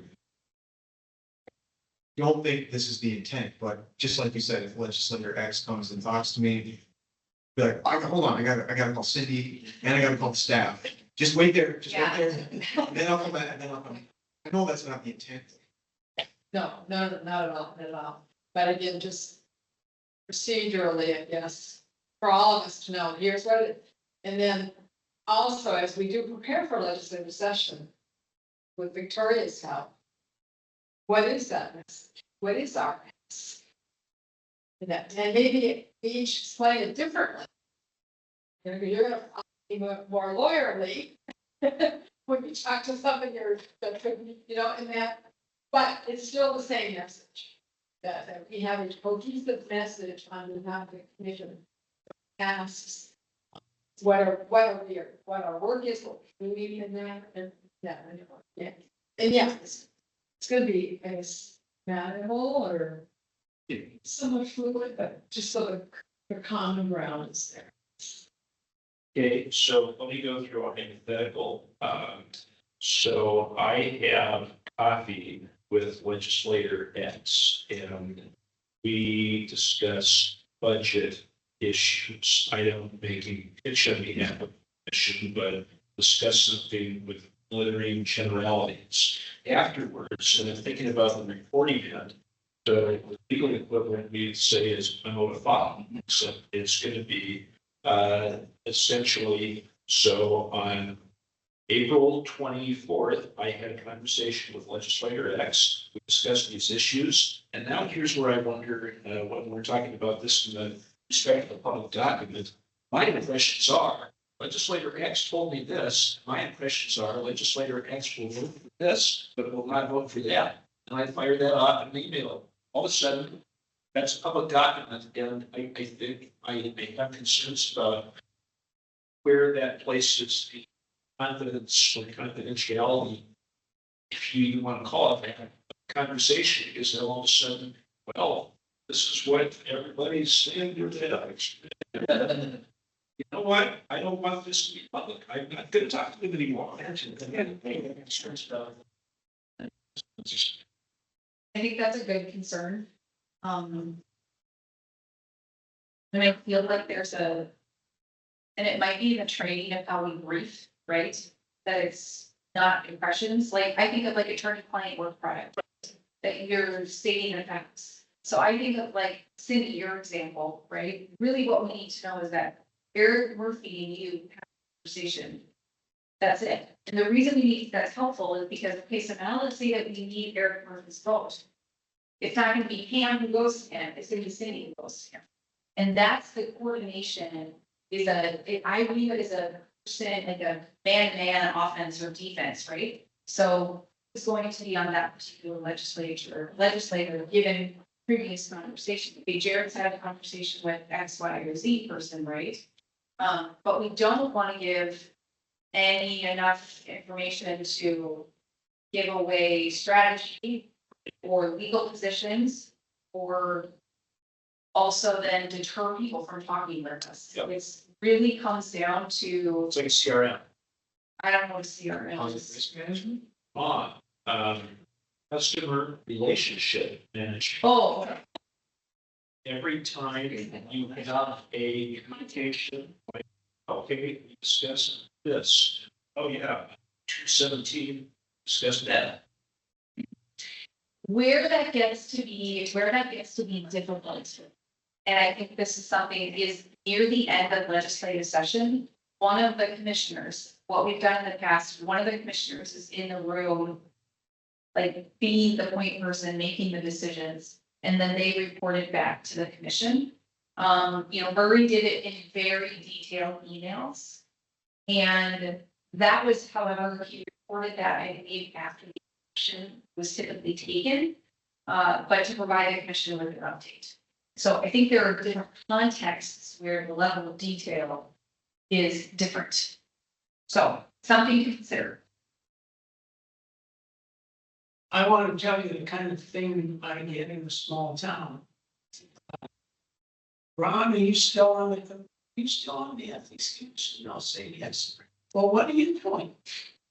And then I'll generally talk about our role and complaints and all of this kind of stuff.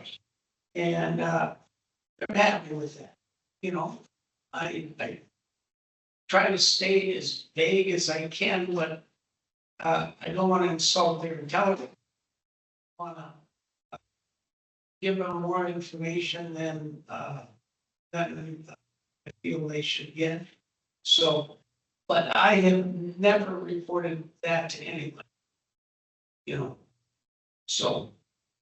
Ron, do you feel like if you had to report that, I'm kind of asking a leading question here, and I'm meaning that would likely be all of us reporting many multiple conversations? Yes. Yes. I think that's not the intent. I mean, I'm asked that at least once a week, sometimes more often. When are you gonna get off of that? Haven't you been on a long time? I equate that to my mother asking me, how's work going? Maybe not, but. Or I think it's important to have somewhat of knowledge of each other. When we stakeholders, whatever that term may be, for example, that means leaders, the governor's office.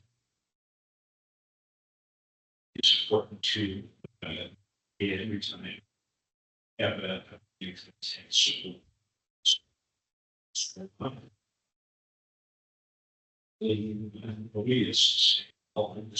this one is correct. I also think it's important are able to show what exactly we're true. So all that makes sense. I think drawing the line at individual random citizen contacts is appropriate. That's right. And I like this to go to the it's this next to the city of Oak.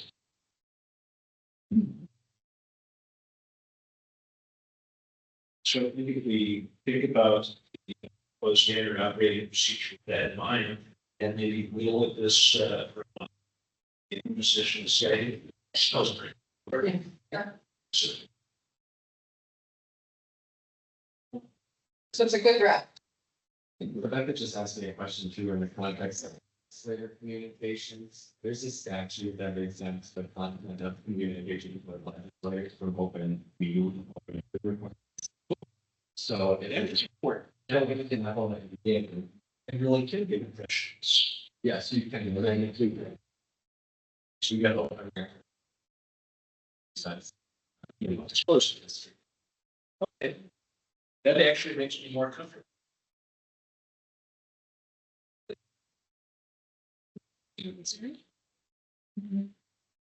Can I ask just for direction to perhaps take everybody's comments into consideration and redraft or work in the comments?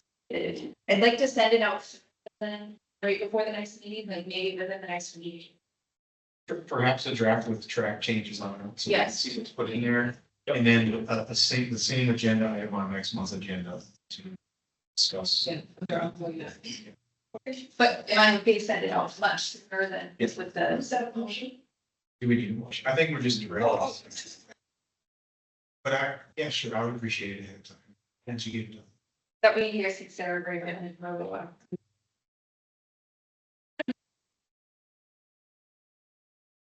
New language from Mark and Rebecca. What was it, CRM, Yeah, customer? relationship. I can't take credit for it though, it's a job. Yeah. That's specific. All right, commissioners, I'm at 12:15. I was gonna suggest we take a lunch break. We do have to go out. So much time do you want? Question, how fast is the appointment process update? And do we want to do that now or after lunch? Be a minute. Madam Chair, would you mind if we did that before our break? And before executive session. Well, there's also still Oh, the. I know that. That's gonna take about a minute too. Valerie, get any request? That's Yeah, okay. So we can do 7, or I go down to 7A, the appointment process? Yes, The addition to the agenda. that was the addition. Yeah, so I can take care of that. Now I blanked, my brain just went.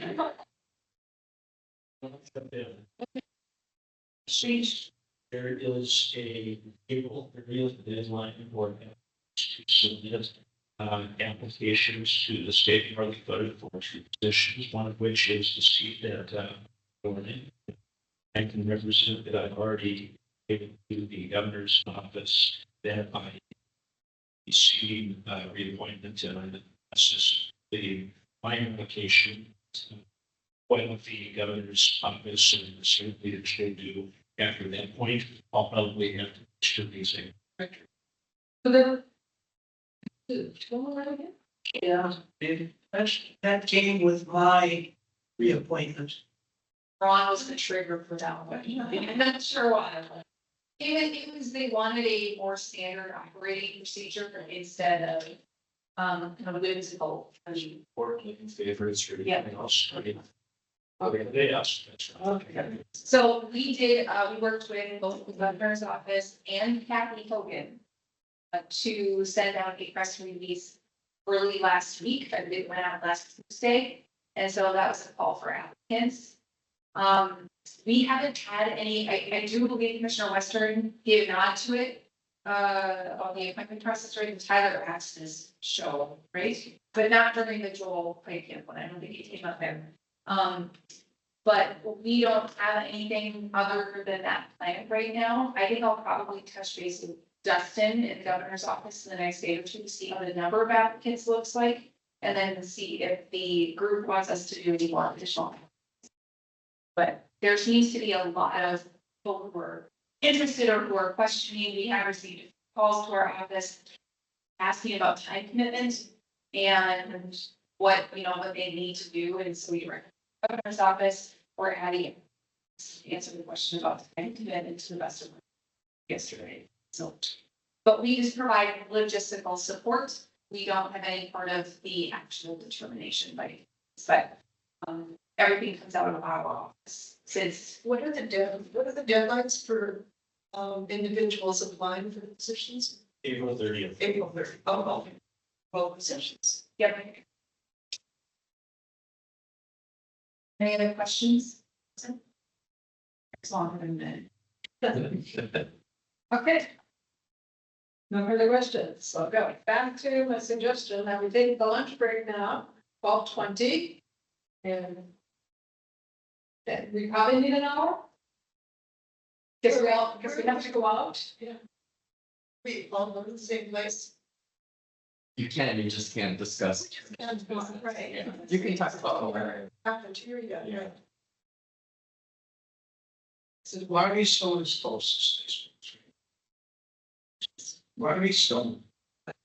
Straight to the office. This is your neighborhood, where do you recommend we go?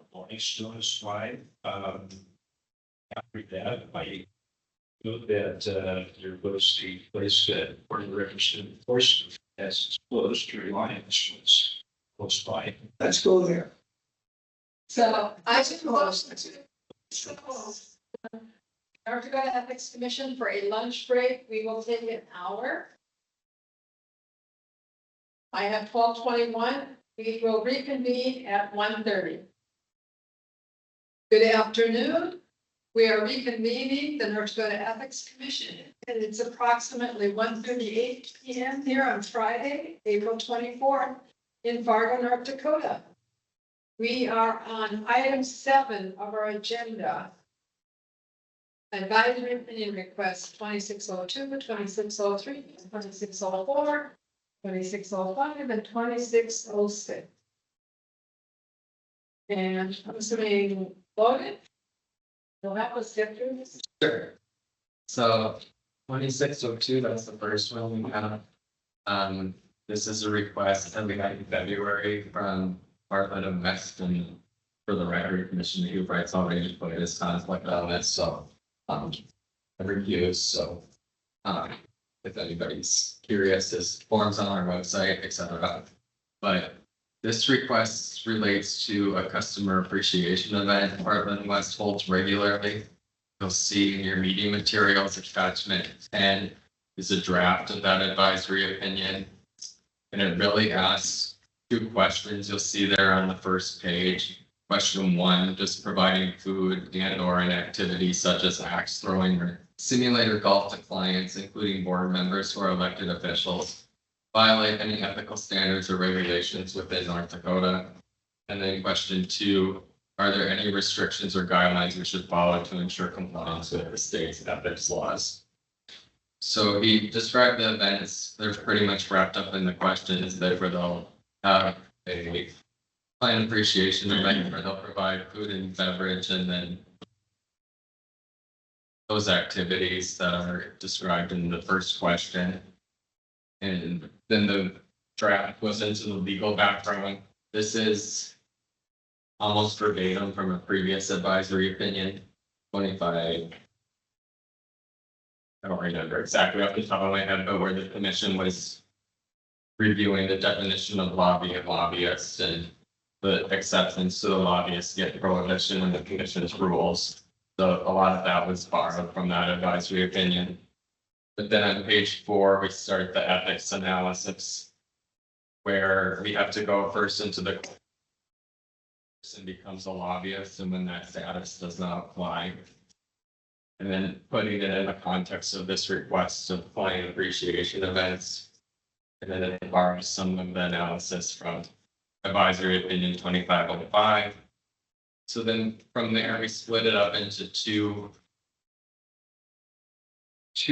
things really, that public officials sometimes wear different hats when they're at an event. They're not necessarily always going to be there as a legislator or as member of the executive branch or a board or a commission. They might be involved in another board and commission, whether that's a private organization or at the political subdivision level, where they're attending it in that capacity and not as a state public official. And really in that context, they're not being invited as a state public official, they're being invited as somebody else because they're wearing a different hat of what have you, whether it's a city commissioner or somebody else. So recognizing in that context that Article 14 doesn't apply when they're there in that capacity. So that's A on page 5. But then on page 6, when they're there as a public official at the state level, they're there. That triggers Article 14 because they're a public official and they could be, we'll go into this little background on client appreciation events or created to encourage repeat business, et cetera, et cetera. So when they're there, they're being lobbied, whether explicitly or implicitly, by the context of the event. But in that context, you have to follow Article 14 of the Commission's rules by not providing things that you're not supposed to provide, and a public official not accepting things that they're not supposed to accept. So then C goes into recreation under the Constitution is a prohibited lobbyist gift. The Commission's rules haven't made an exception for that prohibition of recreational activities. So if they're there in their status as a state public official, that's prohibited. But food and beverage is permissible, which we see all the time with public or private educational and social events. You'll see there's a footnote to that cross references over to OMB's procurement rules. There's this, what OMB describes as an attempt to influence award under the procurement rules. So that's when somebody's submitting a bid that they can't provide a gift to steer that procurement decision.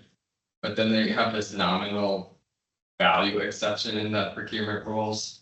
Well, that doesn't apply for public officials under Article 14 because the value is anything of value, even if it's a nominal value. So we just wanted to know that in these bidding procurement decisions that may come up, but for public officials under the Commission's jurisdiction, Article 14 trumps that and says you can't accept a gift from a lobbyist of any value, even a nominal value. So we just wanted to note that in the footnote.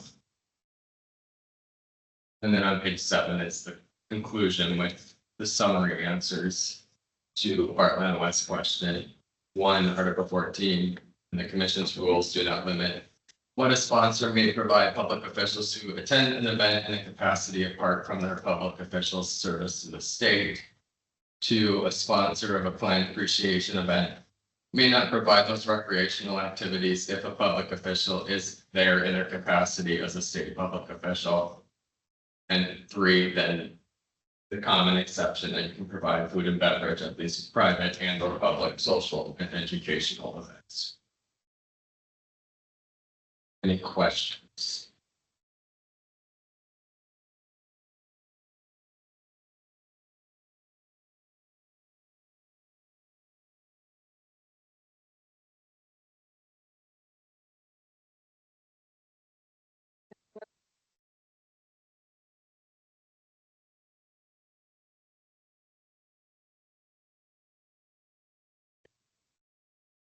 Makes sense.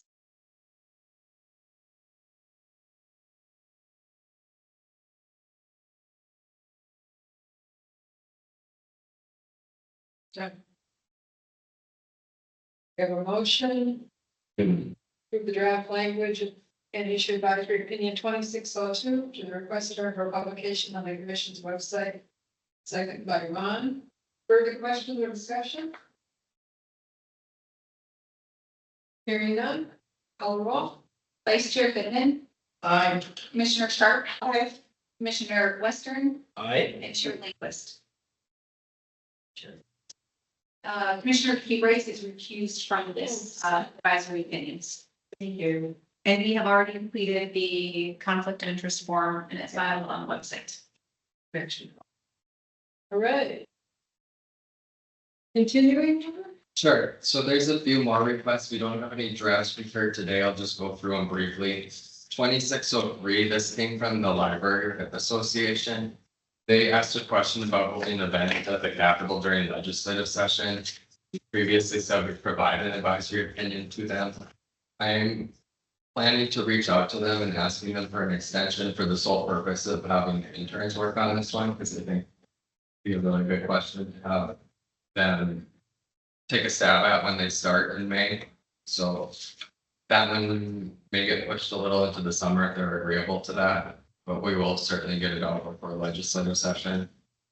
2604, this was a request that we weren't certain what they were necessarily asking, and we asked for follow-up clarifying information, and we haven't heard back. So at this point, we're marking that one as an incomplete request until we can get more information.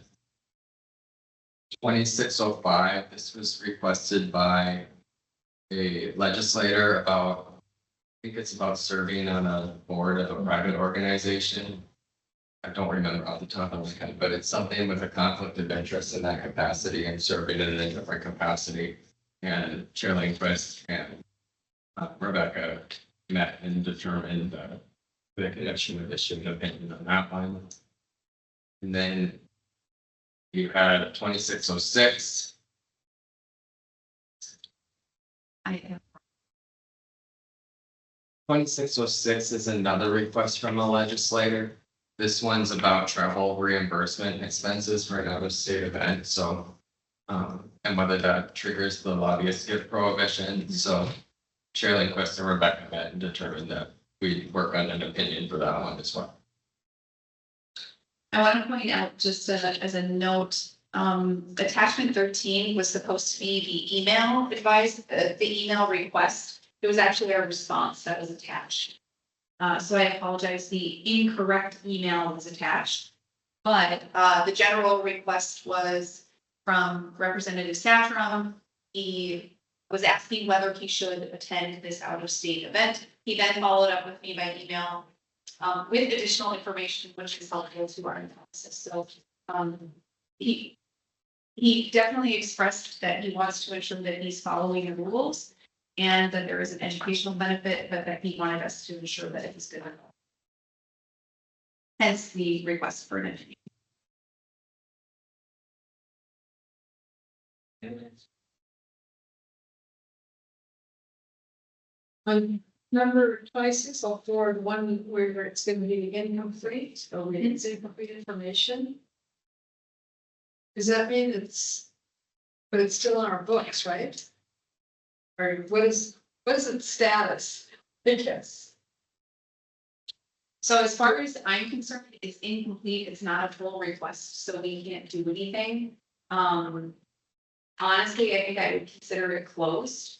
I don't know, maybe we need a motion on that to not issue an advisory opinion, but based on what was submitted to us, it's definitely not enough information. I don't know, maybe we change it to, we can't even consider it a complete request. I guess I'll look to the commission how they want me to handle that when that happens. This is the first time this has happened. That the commission consider the request for advisory opinion to be incomplete. They no further action. Second. Question. So the way we determine if we're going to do it right now, discussion between the chair and staff.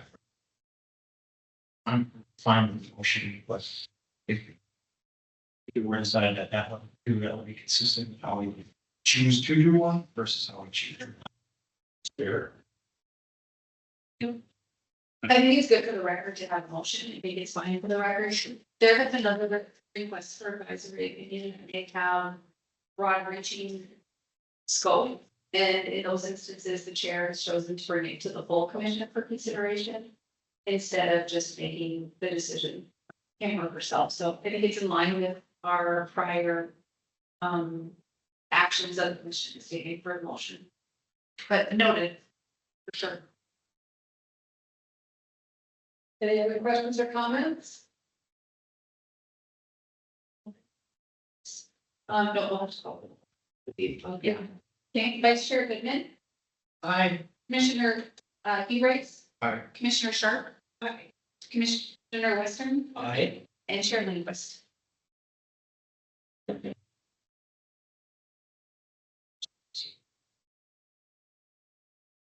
We're moving to item 9 on our agenda, discussion of Citizens Alliance, the North Dakota 8-hour which is essentially not 9, it's number 8 on our agenda.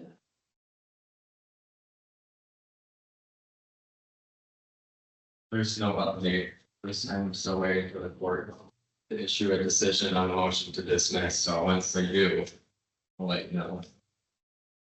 Stay tuned. Stay tuned. Stop. So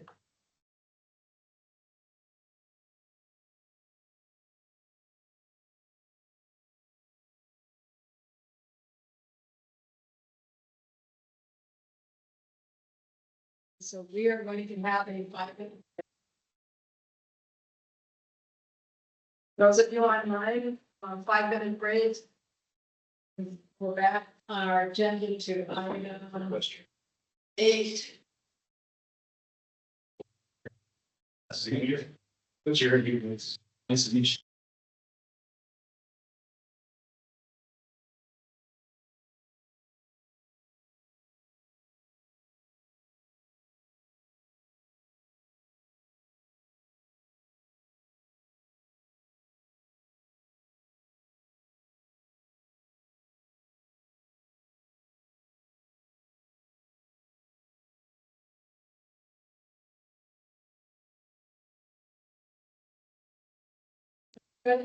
Commission. We are back with session after a brief recess. It's 2:11 p.m. and we are now on item 9 of our agenda. Discussion of Attorney General letter of opinion 25-L-03. Madam Chair, I move that the commission enter executive session pursuant to the North Dakota Century Code, sections 44-04-19.1 and 44-04-19.2, for the purpose of attorney consultation regarding the actions available to the commission, including litigation relating to Attorney General opinion 25-L-03 on the legal risks, strengths, and weaknesses of proposed actions of the commission regarding General Letter Opinion 25-L-03, which, if held in public, would have an adverse fiscal effect on the commission. Thank you. We have a motion, Second. second by Jared. Any further questions or comments? Hearing none, call the roll, please. Vice Chair Goodman, Aye. Commissioner Hubright, Aye. Commissioner Sharp, Aye. Commissioner Western, Aye. and Chair Linguist. Aye. Pull up my sheet.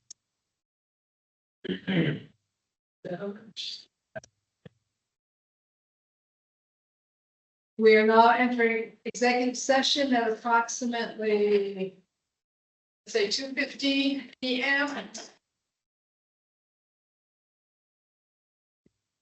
Then the records show that the 5 commissioners are in attendance.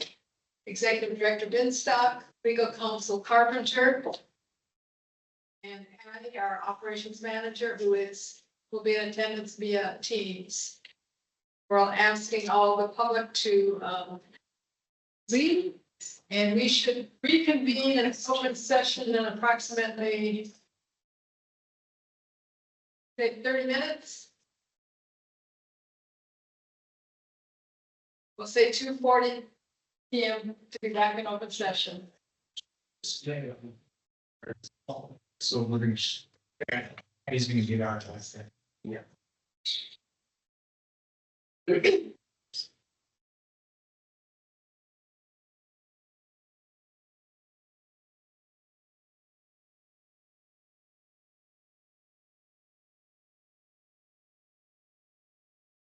Hey, Addie, can you hear me? We're here, we just don't have video anymore. Yeah, I can hear you. We're good, Cindy. So that means we're back online. Yep, we're in open session. All right, the North Dakota Ethics Commission is back in open session and it's approximately 2:28 p.m. And I will entertain any motions from exec session.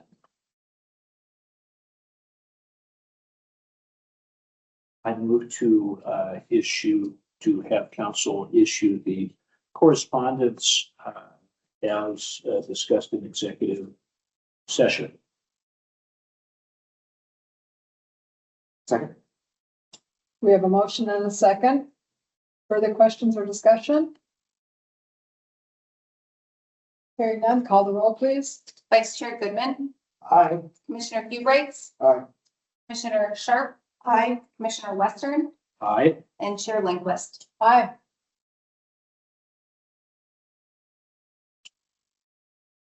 Moving on, we are now down to item 10, discussion of complaints.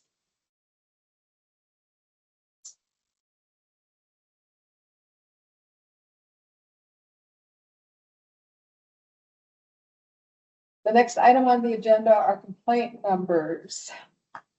23-013, 23-014, 24-008, 24-013, 24-015,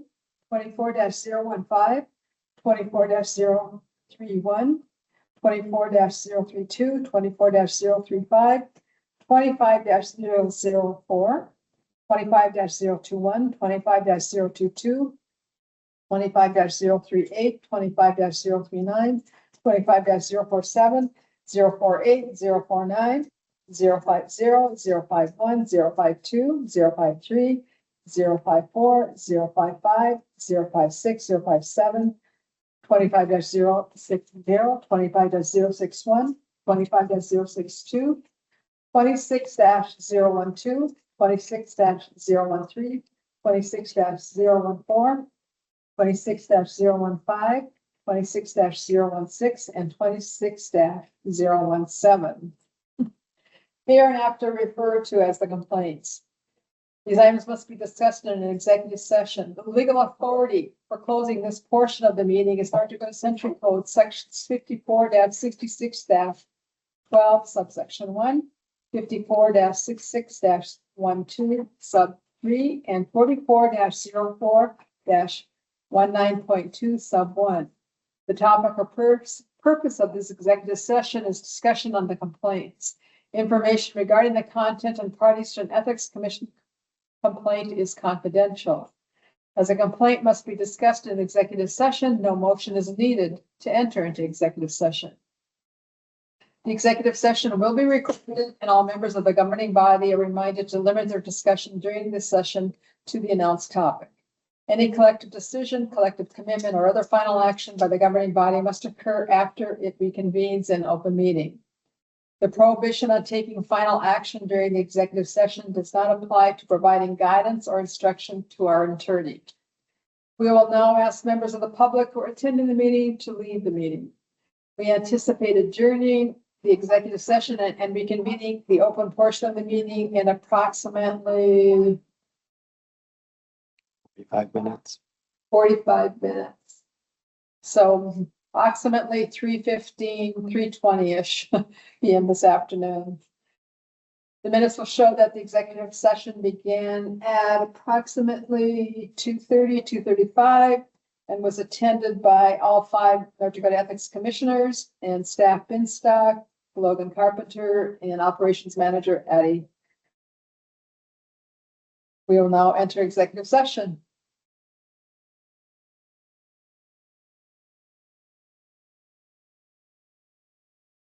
This will show that the executive session for the North Dakota Ethics Commission was adjourned at about approximately 3:57 PM.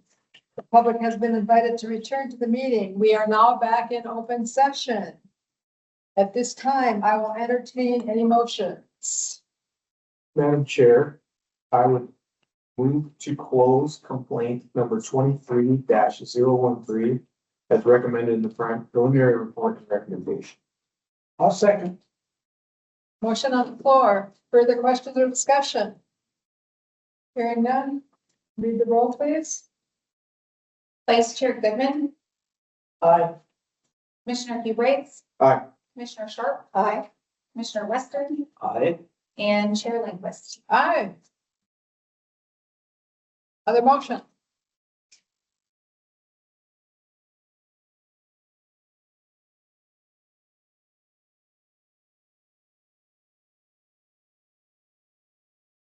I'm 14. 14. And 15. And 16. So handle all those. 14, the 14 and 14.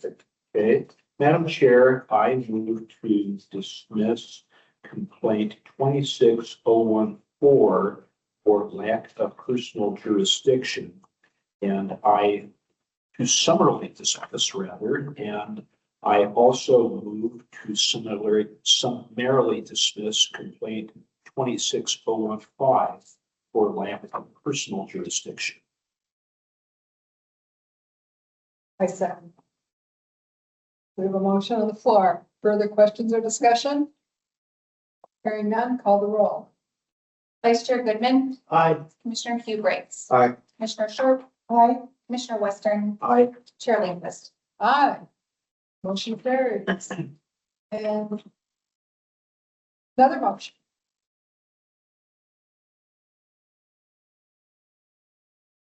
I move that we summarily dismiss complaint number 26-016 for lack of,